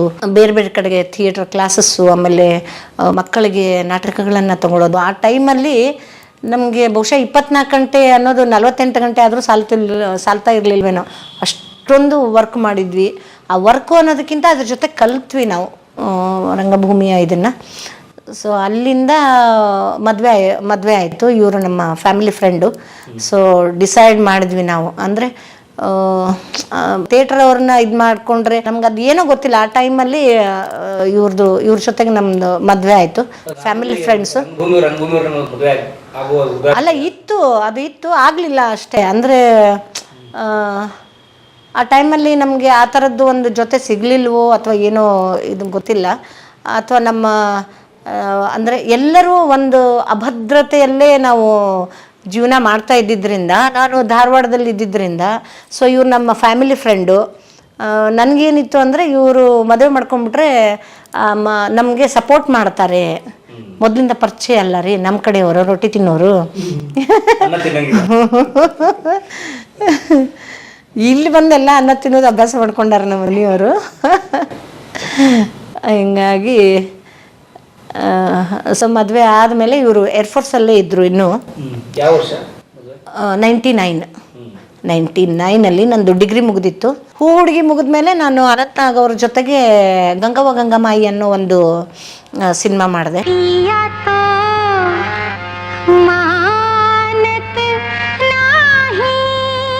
ಚಂದುಲಾಲ್ ಜೈನ್ ಅವರು ಮಾಡಿಸಿದ್ರು ಅದರಲ್ಲಿ. ಅದಾದಮೇಲೆ ಡಿಗ್ರಿ ಮುಗಿತಿದ್ದ ಹಾಗೇ ನಾನು ಪ್ರಕಾಶ್ ಗರುಡ್ ಅವರು ಮತ್ತು ರಜನಿ ಗರುಡ್ ಅವರ ಬೊಂಬೆ ಮನೆಯಲ್ಲಿ ನಾನು ವರ್ಕ್ ಮಾಡುವಾಗ ಈಶ್ವರ ಅಲ್ಲ ನೀನೇ ಅಲ್ಲ ಅನ್ನೋ ಸೀರಿಯಲ್ಲು ಮಾಡಿದೆ, ರೇಣುಕ್ ಶರ್ಮಾ ಅವ್ರದ್ದು ಇದನ್ನು. ಆಮೇಲೆ ಕಾನೂರು ಹೆಗ್ಗಡತಿಯಲ್ಲಿ ನಾನೇ ಮೇನ್ ಗಂಗಿ ಕ್ಯಾರೆಕ್ಟರ್ ಮಾಡಿದವಳು. 7-8 ಜನ ಏನೋ ಇದ್ರಂತೆ, ಅದರಲ್ಲಿ ಸೆಲೆಕ್ಟ್ ಮಾಡಿದ್ದು ನನ್ನ. ಫಸ್ಟ್ ಒಂದು ಪುಟ್ಟ ಪಾತ್ರಕ್ಕೆ ಅಂತ ಸುರೇಶ್ ಕುಲಕರ್ಣಿ ಅವರು ಕರ್ಕೊಂಡೋಗಿದ್ರು. ಅವರು ಗಿರೀಶ್ ಕಾರ್ನಾಡ್ ಅವ್ರಿಗೆ ಬಹಳ ಆತ್ಮೀಯರವರು ಧಾರವಾಡದಲ್ಲಿ. ಸೊ ಆ ಟೈಮಲ್ಲೆಲ್ಲ ನಾನು, ಆಮೇಲೆ ಅರುಂಧತಿ ಜತ್ಕರು ಅವರೆಲ್ಲ ನಾವು ಧಾರವಾಡದಿಂದ ಒಂದಿಷ್ಟು ಜನ ಹೋದ್ವಿ. ನಾವು ಸೆಲೆಕ್ಟ್ ಆದ್ವಿ. ಯಾವುದೋ ಒಂದು ಸೀನಲ್ಲಿ ನಾನು ಕುಕ್ಕೊಂಡು ಬರಬೇಕು. ಐ ಗಾಟ್ ಗಂಗಿ ಅಂತ ಕಾರ್ನಾಡವ್ರು ಕುಣಿತಿದ್ದಾರೆ. ಏನಿದು ಐ ಗಾಟ್ ಗಂಗಿ ಅಂತಿದ್ದಾರೆ, ಏನು ಅಂತ. ಆಮೇಲೆ ಬುಕ್ ತೊಗೊಂಬಂದು ಇದನ್ನ ನೀವು ಈ ಕ್ಯಾರೆಕ್ಟರು ಓದ್ಕೊಳ್ಳಿ ಅಂತೇನೋ ಅಂದರು. ಅಂದ ತಕ್ಷಣ ಆಯಿತು ಸರ್ ಅಂತೆ ಧಾರವಾಡಕ್ಕೆ ಬಂದಮೇಲೆ ಸುರೇಶ್ ಕುಲಕರ್ಣಿ ಅವ್ರನ್ನೆಲ್ಲ ನಾವು ಕಾಕ ಧಾರವಾಡದವರೆಲ್ಲ ನಾವು ಕಾಕ ಅಂತೀವಿ. ಆಮೇಲೆ ಏನು ಕಾಕ ಇದು ಹಿಂಗೆ ಏನೋ ಒಂದು ಕ್ಯಾರೆಕ್ಟರ್ ಕೊಟ್ಟಿದ್ರು, ಐ ಗಾಟ್ ಗಂಗಿ ಅಂದರು ಅಂದ್ಕೊಳ್ಳೆ.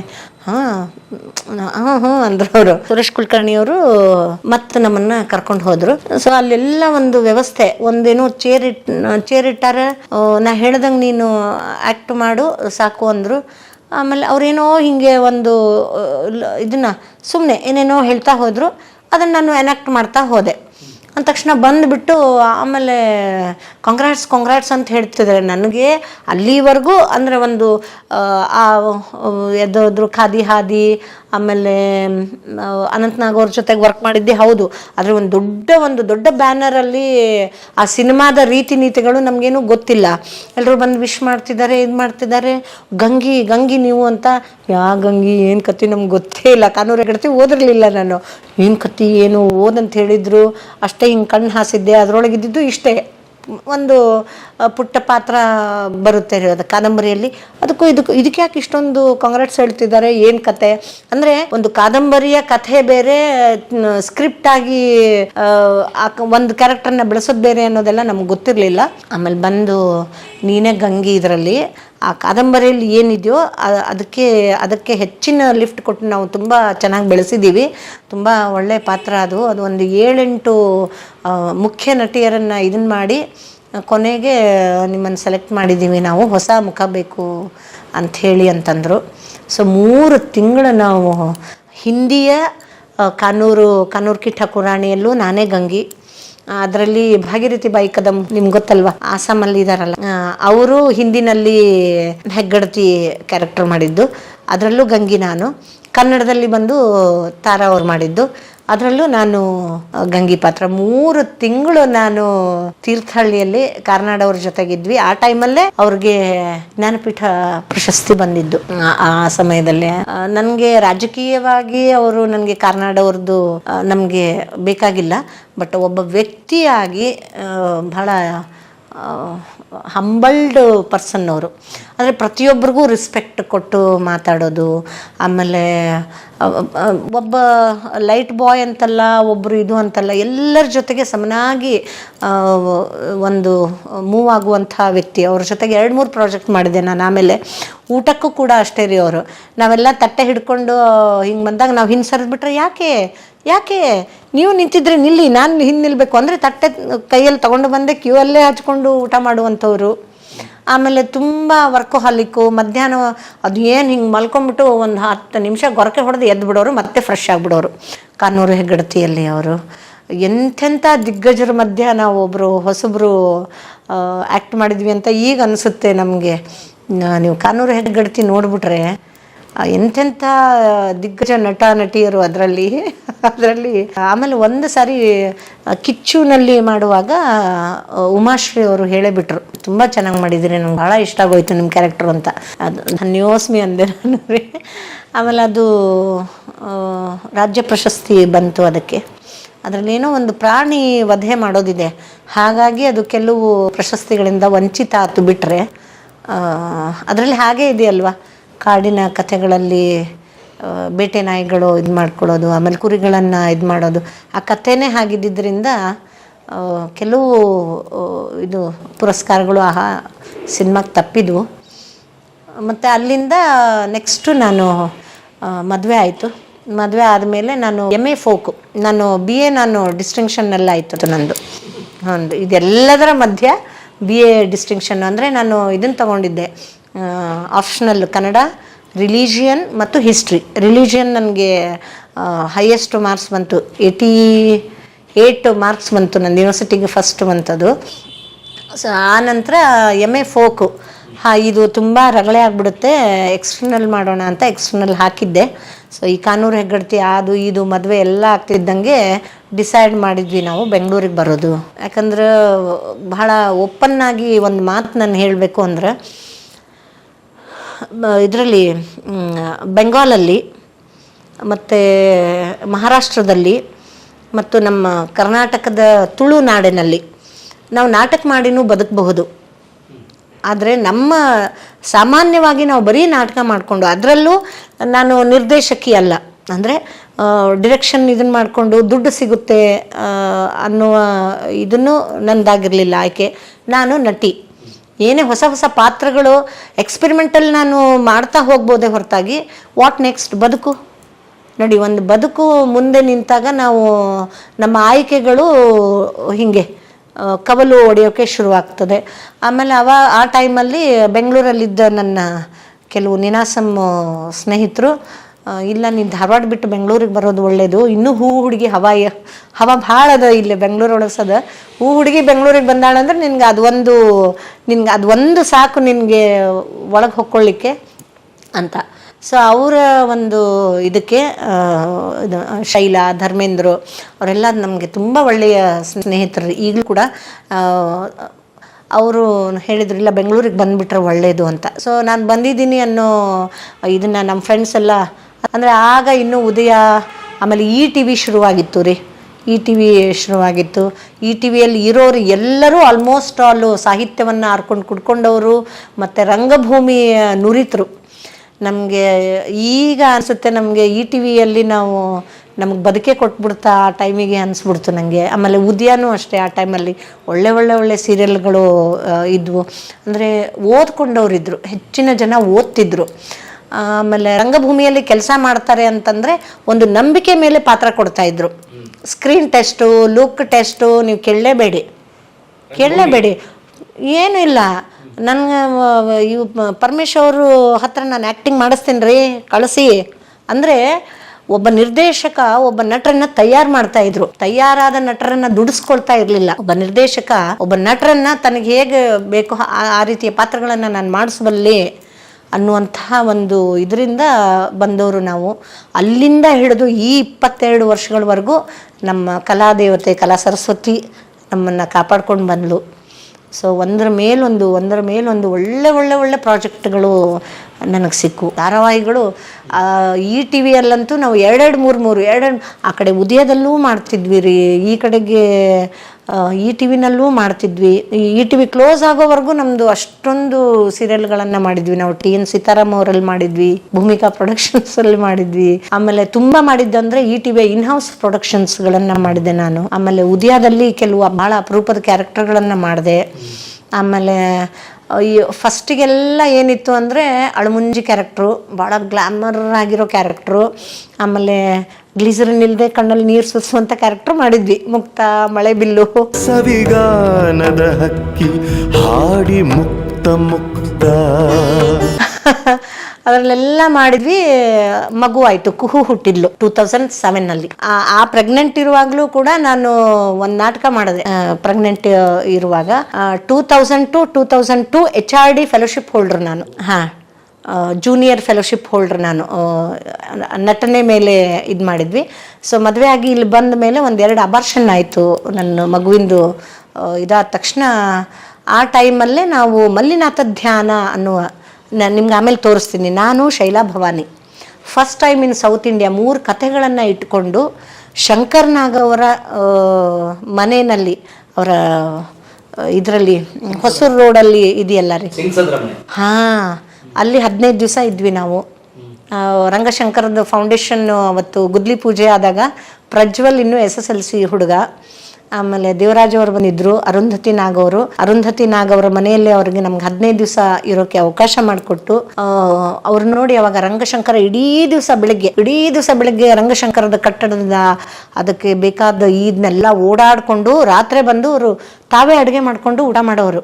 ಅಷ್ಟು ಸ್ಟ್ರೇನ್ ಆದರೂ ಕೂಡ ಆ ಟೈಮಲ್ಲಿ ಅವರೆಲ್ಲ ನಮಗೆ, ನೀವು ನಂಬ್ತೀರಾ, ಶಂಕರ್ ನಾಗ್ ಅವರ ಮಗಳು ಗೊತ್ತಿಲ್ಲದೆ ನಾವು ಟೀ ತಂದು ಇಟ್ಟಾಗ ನಾವು ಹಿಂಗೆ ನೋಡಿದ ತಕ್ಷಣ ಇಲ್ಲ ನಮ್ಮ ಟೀ ಕಪ್ಗಳು. ನಮಗೆ ಭಯ, ಶಂಕರ್ ನಾಗ್ ಅವರಂಥ ಮಗಳು ಅದನ್ನ ಅಂದರೆ ತೆಗೆದಿಟ್ಬಿಟ್ರಲ್ಲ, ಇದನ್ನ ಮುಟ್ಬಿಟ್ರಲ್ಲ ನಾವು ಕುಡಿದಿದ್ದ ಕಪ್ಗಳು ಅಂತ. ಅರುಂಧತಿ ಒಂದೇ ಹೇಳಿದ್ರು, ನಾವೆಲ್ಲರೂ ರಂಗಭೂಮಿಯವರು, ನೀವು ರಿಹರ್ಸಲ್ ಮಾಡ್ತಿದ್ರಿ ಅಲ್ಲಷ್ಟೇ ಲಕ್ಷ್ಯ ವಹಿಸಿ. ಆಮೇಲೆ ಕೈ ತುತ್ತು ತಿನ್ನಿಸಿದ್ದಾರೆ ಅರುಂಧತಿ ನಾಗ್ ಅವರು ನಮಗೆ. ಒಂದೊಂದು ಸರ್ತಿ ರಾತ್ರಿ ಅಷ್ಟು ಲೇಟಾಗಿ ಬಂದಾಗಲೂ ನಾವು ರಿಹರ್ಸಲ್ ಮಾಡುವಾಗ ಅಡುಗೆ ಮಾಡಿ ತಿನ್ನಿ ಅಂತ ಅಂದರೆ ಆ 15 ದಿವಸ ನಮಗೆ ಒಂದು ಏನು ಹೇಳ್ತೀರಾ ನೀವು, ಎಷ್ಟೋ ವಿಷಯಗಳನ್ನು ಕಲ್ತ್ವಿ ನಾವು. ಅಂದರೆ ದೊಡ್ಡವರು ಹಾಗಿರ್ತಾರೆ ಹೀಗಿರ್ತಾರೆ, ಹೀರೋ ಫ್ಯಾಮಿಲಿ ಹಾಗಿರುತ್ತೆ ಹೀಗಿರುತ್ತೆ ಅಲ್ಲ, ಅವರು ತುಂಬ ಸರಳವಾಗಿರ್ತಾರೆ. ಅದನ್ನು ನಾವು ಅರುಂಧತಿ ನಾಗ್ ಅವ್ರನ್ನ ನೋಡಿ ಇದು ಮಾಡ್ಕೊಂಡ್ವಿ. ಆಮೇಲೆ ಅಲ್ಲಿ ಶಂಕರ್ ನಾಗ್ ಅವ್ರ ಫೋಟೋ ನನಗಂತೂ ಭಾರಿ ಇಷ್ಟ. ಪುಟಾಣಿ ಇರುವಾಗ ನೀ ಯಾರು ಮಾಡ್ಕೊತೀನಿ ಅಂದರೆ ನಾನು ಶಂಕರ್ ನಾಗನ್ ಮಾಡ್ಕೊತೀನಿ ಅಂತಿದ್ದೆ. ಅದನ್ನೇ ಹೇಳಿದೆ, ಅವ್ರಿಗೆ ನಕ್ಬಿಟ್ರು ಅವರು. ಆಮೇಲೆ ತುಂಬ ಅಲ್ಲಿ ನಾವು ಮಲ್ಲಿನಾಥ ಧ್ಯಾನ ಅನ್ನುವ ಒಂದು ನಾಟಕವನ್ನು ಮಾಡಿದ್ವಿ. ಅದು 25 ಶೋ. ಆರ್ ನಾಗೇಶ್ ಅವರು ನಮಗೆ ಕರ್ನಾಟಕದಾದ್ಯಂತ, ಆ ಕಡೆ ಉತ್ತರ ಕರ್ನಾಟಕ, ಈ ಕಡೆ ಮೈಸೂರು ಕಡೆಗೆ, ಇಲ್ಲಿ ಎಲ್ಲ ಕಡೆಗೂ ಆ ನಾಟಕವನ್ನು ಇದು ಮಾಡಿಸಿದ್ರು. ವೈದೇಹಿಯವರ 3 ಕಥೆಗಳನ್ನು ಇಟ್ಕೊಂಡು ನಾವು ಆ ನಾಟಕ ಮಾಡಿದ್ವಿ. ಅದು ಈ ಫೆಲೋಶಿಪ್ ಬೇಸ್ಡ್ಗೆ ಮಾಡಿದ್ವಿ ನಾವು. ಕೊನೆಯ ಹಂತದ್ದು ನಾವು ಡೆಲ್ಲಿಗೆ ಕಳಿಸ್ಬೇಕಾಗಿತ್ತಲ್ಲ ರಿಪೋರ್ಟು, ಸೊ ಅದಕ್ಕೋಸ್ಕರ ಮಾಡಿದ್ವಿ. ಆಮೇಲೆ ಅದ್ರ ಮಧ್ಯೆ ನಾನಾದರೆ ನೀನೇನಾ ಅನ್ನುವ ಒಂದು ಸುರೇಂದ್ರನಾಥ್ ಅವರು ಈಗ ಕಲ್ಪನಾ ಅವರು ಅವಾಗ ಮಾಡ್ತಾ ಇದ್ದಾರೆ. ನಾನು ಪ್ರೆಗ್ನೆಂಟ್ ಆಗಿ 3 ಮೆಟ್ಲನ್ನು ಕಾಣಲಿಲ್ಲ, ಅಲ್ಲಿವರೆಗೂ ನಾನು ಆ ಕ್ಯಾರೆಕ್ಟರ್ ಮಾಡಿದೆ. ನಾನು ಸಿಹಿ ಕೈ ಚಂದ್ರು ಅವರು, ಶ್ರೀನಿವಾಸ ಪ್ರಭು ಅವರು, ಆಮೇಲೆ ಶ್ರೀನಾಥ್ ವಶಿಷ್ಠ, ಆಮೇಲೆ ಇವರು ನಮ್ಮ ಜಹಾಂಗೀರ, ಶ್ರೀವತ್ಸ ಎಲ್ಲ ಆಲ್ಮೋಸ್ಟ್ ಆಲು ಎಲ್ಲ ಘಟಾನುಘಟಿಗಳ ಜೊತೆಗೆ ನಾನು ಆ ನಾಟಕ ಮಾಡಿದೆ. ಆಮೇಲೆ ಮಲ್ಲಿನಾಥ ಧ್ಯಾನ ಮಾಡಿದ್ವಿ. ಆಮೇಲೆ ನಮ್ಮ ಅಮ್ಮವ್ರು ಬಂದರು, ಕುಹು ಬಂದ ಮೇಲೆ ಶುರುವಾಯಿತು ನಮ್ಮದು ಮಗು ಕಟ್ಕೊಳ್ಳೋದು, ಇದು ಮಾಡೋದು. ಅಲ್ಲಿಂದ ನನ್ನ ನಾಟಕ ಒಂದು ಸ್ವಲ್ಪ ಅಂದರೆ ನಾನು ಒಬ್ಬ ನಟಿಯಾಗಿ ಪೂರ್ಣ ಪ್ರಮಾಣದಲ್ಲಿ ಆ್ಯಕ್ಟಿಂಗಲ್ಲಿ ತೊಡಗಿಸ್ಕೊಳ್ಳೋಕ್ಕೆ ನಾಟಕದಲ್ಲಿ ಆಗಲೇ ಇಲ್ಲ. ಈಗ ಅವಳು PUCಗೆ ಹೋಗಿದ್ದಾಳೆ ಗುರುವಾಯನಕೆರೆಗೆ. ಇನ್ನೇನಾದರೂ ಮಾಡೋಣ ಅನ್ನೋ ಮತ್ತೆ ಆ ರಂಗಭೂಮಿಯ ತುಡಿತಾ ಬರ್ತಾ ಇದೆ. 55 ಇದು ಅದು ನನ್ನ ಸೀರಿಯಲ್ಲು ಈ ಮಧ್ಯ. ಹೌದು ರೀ, ಅದು 50 ಅದು ಆಗಿದವ್ರು 22 ವರ್ಷ ಆಯ್ತಲ್ಲ. ಆತಪ್ಪ ಇನ್ಮೇಲೆ ಆ ಹುಡುಗಿ ನನ್ನ ಸಕ್ರಿ ಗೊಂಬಿ ಕೈಯಾಗಿನ ಆಟದ ಗೊಂಬಿ. ಅದರಲ್ಲಿ ನಿಮ್ಗೆ ತುಂಬ ಎಲ್ಲರೂ ನಿಮಗೆ ನೆನ್ಪಿಡೋದು ಆ ಥರ ಅಂತಂದರೆ, ನಾನು ಫಸ್ಟು ಎಂಟ್ರಿ ಕೊಟ್ಟಿದ್ದು ಕಣ್ಣ ಮುಚ್ಚಾಲೆ ಅಂತ ಪಿ ಶೇಷಾದ್ರಿ ಅವರ ಇದರಲ್ಲಿ. ಅವಾಗ ನಮಗೆ ಅಷ್ಟೊಂದು ಕ್ಯಾಮ್ರಾದ್ದು ಇದು ಗೊತ್ತಾಗ್ತಿರ್ಲಿಲ್ಲ. ಲೆಫ್ಟ್ ಅನ್ನೋರು, ನಾವು ಪೂರ್ತಿ ಔಟೇ. ಎಲ್ಲಿ ಹೋದ್ರಿ ಕಬ್ಬೆರಳ್ಳಿ, ಅವಾಗಿನ್ನೂ ಕಬ್ಬೆರಳ್ಳಿ ಅಂತಿದ್ರು. ಎಲ್ಲಿ ಹೋದ್ರಿ ಕಬ್ಬೆರಳ್ಳಿ ಅವರು ಅಂದರು. ಪಿ ಶೇಷಾದ್ರಿ ಸರ್ ಇಲ್ಲೇ ಇದ್ದೀನಿ ಅಂತ. ರೀ ಇದೇನು ರಂಗಭೂಮಿ ಅಂದ್ಕೊಂಡಿದ್ದಾರೆ, ಬನ್ನಿ ಫ್ರೇಮ್ ಒಳಗೆ ಅಂತ. ಆಮೇಲೆ ಸ್ವಲ್ಪ ಹಿಂಗೆ ಸರಿಬೇಕು ಅಂತ. ಈಗ ಸರಿ ಅಂದ್ರೆ ಹಿಂಗೆ ಇಷ್ಟಿಷ್ಟೇ ಸರಿತೀವಿ, ಸರಿರಿ ಅನ್ಬೇಕು ಹಂಗೆ. ಅದಾಯಿತು. ಅದಾದಮೇಲೆ ನಮಗೆ ಝಮ್ ಅಂತ ಇದು ಮಗು ಆದಮೇಲೆ ಒಂದು ಸ್ವಲ್ಪ ದಪ್ಪ ಆದಮೇಲೆ ಬಂತು ನೋಡಿ ನಮ್ಮ ಮಹಾನವಮಿ. ಈಗಲೂ ನನಗೆ ಸೀತಕ್ಕ ಅಂತಲೇ ಕರೆಯೋದು. ಮಹಾನವಮಿ ಸೀತಕ್ಕನೇ ಅನ್ನೋದು ETV ಇನ್ ಹೌಸ್ ಪ್ರೊಡಕ್ಷನ್. ಅದು ಗಂಡಗ ಹೆಂಡತಿ ಅಂದ್ರೆ ಏನಂತ ತಿಳಿದಿರಿ ನೀವು? ಹೆಂಡತಿ ಇದ್ರನ ಗಂಡನ್ ತಲಿ ಓಡ್ತದ. ನಾನು ಇಲ್ಲಿ ಒಂದು ವಿಷಯ ನಿಮ್ಗೆ ಹೇಳಲೇಬೇಕು. ಹುಲಿಶೇಖರ್ ಸರ್ ಅಂದರೆ ಕಿಚ್ಚುವಿನಿಂದ ಅವರು ಕ್ಯಾರೆಕ್ಟರ್ಗಳನ್ನು ಅವರ ಬರವಣಿಗೆ ಅಂದರೆ ಅವರು ಸೃಷ್ಟಿಸಿದ ಪಾತ್ರಗಳಲ್ಲಿ ಒಂದು 3-4 ಏನು ಮಾಡಿದೆ ಎಲ್ಲವೂ ಹಿಟ್ಟು. ಕಿಚ್ಚುವಿನ ರುದ್ರಕ್ಕ ಉಮಾಶ್ರೀ ಅವ್ರ ಜೊತೆಗೆ ಮಾಡಿದ್ವಿ ನಾವು. ಉಮಾಶ್ರೀ ಅವರ ಗಂಡನ ತಂಗಿ ಪಾತ್ರ ಮಾಡಿದ್ದೆ ಅದರಲ್ಲಿ. ಆಮೇಲೆ ಮಹಾನವಮಿಯಲ್ಲಿ ಸೀತಕ್ಕ, ಗಂಗಾದಲ್ಲಿ ಅಜ್ಜಮ್ಮ ಮಾಡಿದೆ.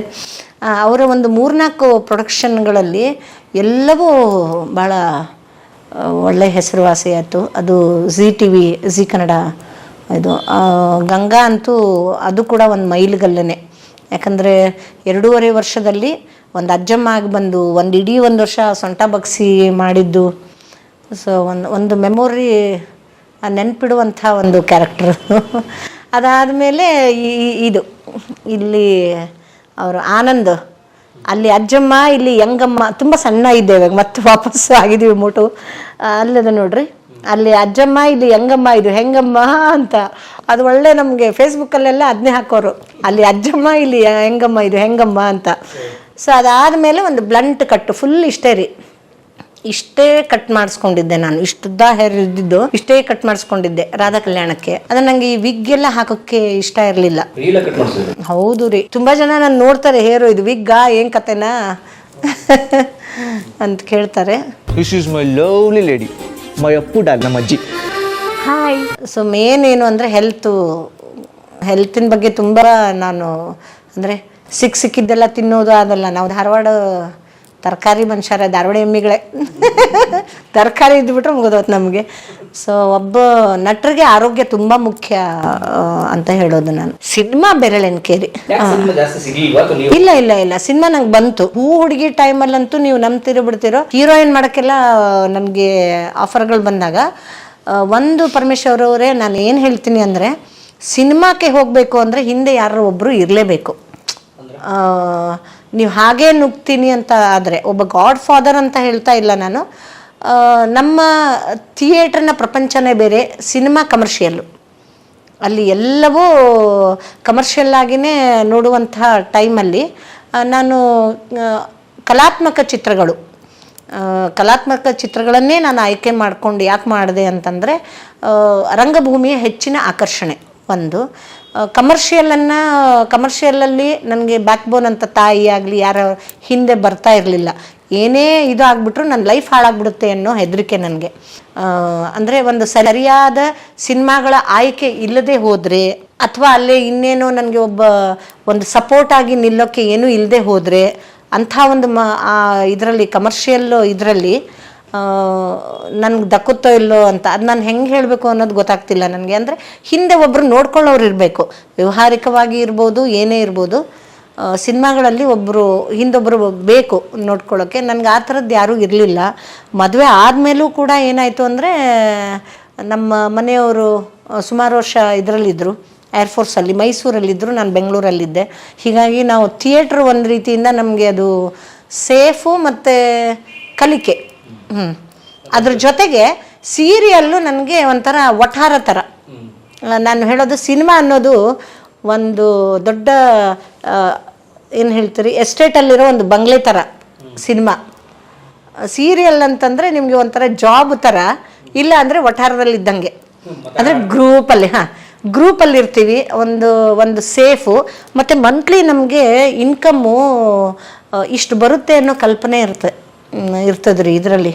ಯಾವುದು ಸೀರಿಯಲ್ ಒಳಗೆ ಒಂದು ಭದ್ರತೆ, ಆರ್ಥಿಕ ಭದ್ರತೆ ಇರ್ತದೆ. ಸಿನಿಮಾದೊಳಗೆ ವರ್ಷಕ್ಕೆ 3-4 ಸಿಕ್ತಂದ್ರೆ ನಾವು ಏನು ಮಾಡೋಣ? ಬೆಂಗಳೂರಂಥ ಊರಿಗೆ ಬಂದು ತುಂಬ ಜನ ಅಂದರು ಧಾರವಾಡದಿಂದ ಇಲ್ಲಿ ಬರುವಾಗ, ಸೀರಿಯಲ್ ಅಂತ ಹೋಗ್ಯಾಳ, ಏನು ಮಾಡ್ತಾಳಲ್ಲಿ ಹಿಂಗೆ ಅಂತ. ಇವತ್ತು ಅವರೇ ಲೈಫ್ ಕಂಡ್ಕೊಂಡಿವ ಅಂತಂತಾರ್ರಿ. ಈಗಲೂ ಕೆಲಸ ಮಾಡ್ತೀವಿ ಸೀರಿಯಲ್. ಈಗ ಮೊನ್ನೆ ಏನಾಯ್ತು ಅಂತಂದ್ರೆ, ಈಗ ಮರೆತು ಹೋದವರು ಮತ್ತು ದಾಸಪುರಂದರ ಅದನ್ನು ಮಾಡಿದೆ. ನನ್ನ ಮಗಳು SSLCಗೆ ಬಂದ್ಲಲ್ಲ, ಅದಕ್ಕೆ ನಾನು ಸ್ವಲ್ಪ ಒಂಚೂರು ಕಮ್ಮಿ ಮಾಡ್ಕೊಂಡಿರಿ. ಆಕಿನ ಗುರುವಾಯನ ಕೆರೆಗೆ ಸೇರಿಸಿದೆ ಹೋಗಿ. ಆಮೇಲೆ ಈಗ ಒಂಚೂರು ನಾನು ನಾಟಕಗಳನ್ನು ನೋಡೋ 1-2-3 ತಿಂಗಳು ಗ್ಯಾಪ್ ತೊಗೊಳ್ಳೋಣ ಅಂತ ಅಂದ್ಕೊಂಡೀನಿ. ಈಗ ಬಿಟ್ಟರೂ ಇದು ಬಿಡದಿ ಸಂಬಂಧ ಅಂದಂಗೆ ಬರ್ಲಿಕ್ಕತ್ತಾವು ಕ್ಯಾರೆಕ್ಟ್ರು. ಒಂಚೂರು ನಾನು ಅಟ್ಲೀಸ್ಟ್ 3-4 ಅಥವಾ 5-6 ತಿಂಗಳಾದರೂ ಗ್ಯಾಪ್ ಮಾಡೋಣ. ಇನ್ನೇನಾದರೂ ಥಿಯೇಟ್ರದ್ದು ಮಾಡೋಕ್ಕಾಗುತ್ತಾ ಅಂತ ಯೋಚನೆ ಮಾಡ್ತಿದ್ದೀನಿ. ಸಿನಿಮಾಕ್ಕೆ ಬಂದೆ ಈಗ ಒಂದು ಮಾಡಿದ್ದೀನಿ, ಬಯಲು ಸೀಮೆ ಅಂತ. ಸೀರೆ ಉಟ್ಕೊಂಡು ಬಳಿ ತೊಟ್ಕೊಂಡು ಯಾವ್ದಾರ ಹೈವೇ ತೊಳಗ ಕೈ ತೊಟ್ಕೊಂಡು ನಿಂತು ಬಿಡು. ಹಯವದನ್ ಅವರ ನಿರ್ದೇಶನದಲ್ಲಿ ಎಲ್ಲೋ ಜೋಗಪ್ಪ ನಿನ್ನರ ಮನೆ ಮಾಡಿದ್ದೀನಿ. ಆಮೇಲೆ ವರುಣ್ ಕಟ್ಟಿಮನಿ ಅಂತ ಅವರು ಇದರಲ್ಲಿ ಗ್ಯಾಂಗ್ಸ್ ಆಫ್ ವಾಸೆಪುರ ಅಂತ ಒಂದು ಹಿಂದಿನಲ್ಲಿ ಭಾಳ ಫೇಮಸ್ ಸಿನಿಮಾ ಇತ್ತಲ್ಲ, ಆ ಥರದ್ದು ಕಥೆ. ಅದು ಆ ಥರದ್ದೇ ಕತೆ ನಮ್ಮ ಬಯಲು ಸೀಮೆಗೆ ಹೊಂದ್ಕೊಳ್ಳೋ ಥರ ಇದೆ. ಸೊ ಅದರಲ್ಲಿ ಒಂದು ಹೀರೋನ ತಾಯಿ ಮಾಡಿದ್ದೀನಿ. ಮೊನ್ನೆ ವೈಜನಾಥ್ ಬಿರಾದಾರ್ ಅವ್ರ ಹೆಂಡತಿ ಪಾತ್ರ ಮಾಡಿದ್ದೀನಿ. ಸೊ ಈಗ ಒಂದು ಸ್ವಲ್ಪ ಸಿನಿಮಾಗಳಿಗೆ ವಾಲ್ತಾ ಇದ್ದೀನಿ. ಅದಕ್ಕೆ ಸೀರಿಯಲಿಗೆ ಸ್ಟಿಕ್ ಆಗಿಬಿಟ್ರೆ ಸಿನಿಮಾಗಳು ತಪ್ಪೋಗುತ್ತೆ ಅನ್ನೋ ಇದಕ್ಕೆ ಇವಾಗ ಧೈರ್ಯವಾಗಿ ಮಾಡಬಲ್ಲು ಸಿನಿಮಾಕ್ಕೆ. ಅಂದರೆ ಈಗಿನ ಹುಡುಗರು ಏನಿದ್ದಾರೆ ನೋಡಿ, ಅವರು ಒಳ್ಳೆ ಎಕ್ಸ್ಪೆರಿಮೆಂಟಲ್ ಇದನ್ನು ವಿಷಯಗಳನ್ನ ಇಟ್ಕೊಂಡು ಸಿನಿಮಾ ಮಾಡ್ಲಿಕ್ಕತ್ತಾರ. ಅದ್ರೊಳಗೆ ಒಳ್ಳೊಳ್ಳೆ ಪಾತ್ರಗಳು ಸಿಗ್ತಾವನ್ನೋ ನಿರೀಕ್ಷೆ. ನೋಡೋಣ, ಒಳ್ಳೆ ಪ್ರಾಜೆಕ್ಟ್ ಬಂದ್ರೆ ಸೀರಿಯಲ್ ಖಂಡಿತ ಒಪ್ಕೋತೀವಿ. ಈ ಮನೆ ತೊಗೊಂಡೇವಿ, ಸಿಕ್ಕಾಪಟ್ಟಿ ಸಾಲ ಇರ್ತದೆ ಬ್ಯಾಂಕಿಂದು, ಹಿಂಗಾಗಿ ದುಡಿಮೆ ಬೇಕು ರೀ. ಹಂಬಲ ಮತ್ತು ದುಡಿಮೆಗಳ ಮಧ್ಯ ನಮ್ಮ ಜೀವನ ಸಾಕ್ತದೆ ಕಲಾವಿದರದು. ನನ್ನ ಬಂಗಾರ ಚೂರ ಒಂದ್ರ ಮ್ಯಾಲ ಒಂದು ಖುಷಿ ಸುದ್ದಿ ಕೊಡ್ಲಿಕ್ಕೆ ಬಿಟ್ಟಿದಿ.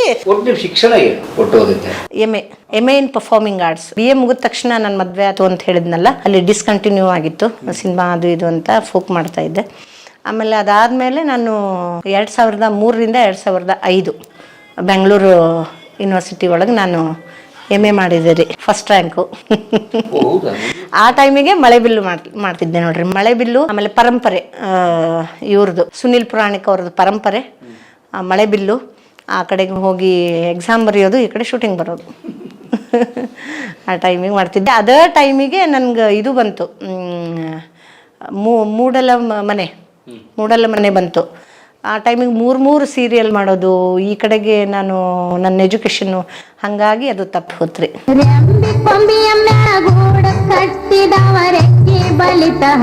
ಅಂದರೆ ಅಲ್ಲೇ ಹೋಗಿ ಇರಬೇಕು ಅಂತ ಹೇಳಿದರು.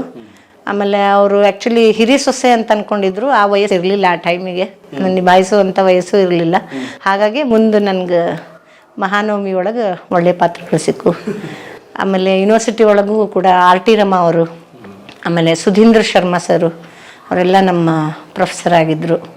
ಸೊ ಒಳ್ಳೆ ಒಳ್ಳೆ ನಾಟಕಗಳನ್ನು ಮಾಡಿದ್ವಿ ಅಲ್ಲಿ ಆ ಟೈಮಲ್ಲಿ. ನೋಡಿ, ನಿಮ್ಮ ತಾಯಿ ಪ್ರಜಾರಾಕಿದ್ದಕ್ಕೆ ಏನೇನು ಮಾಡಿದ್ರಿ?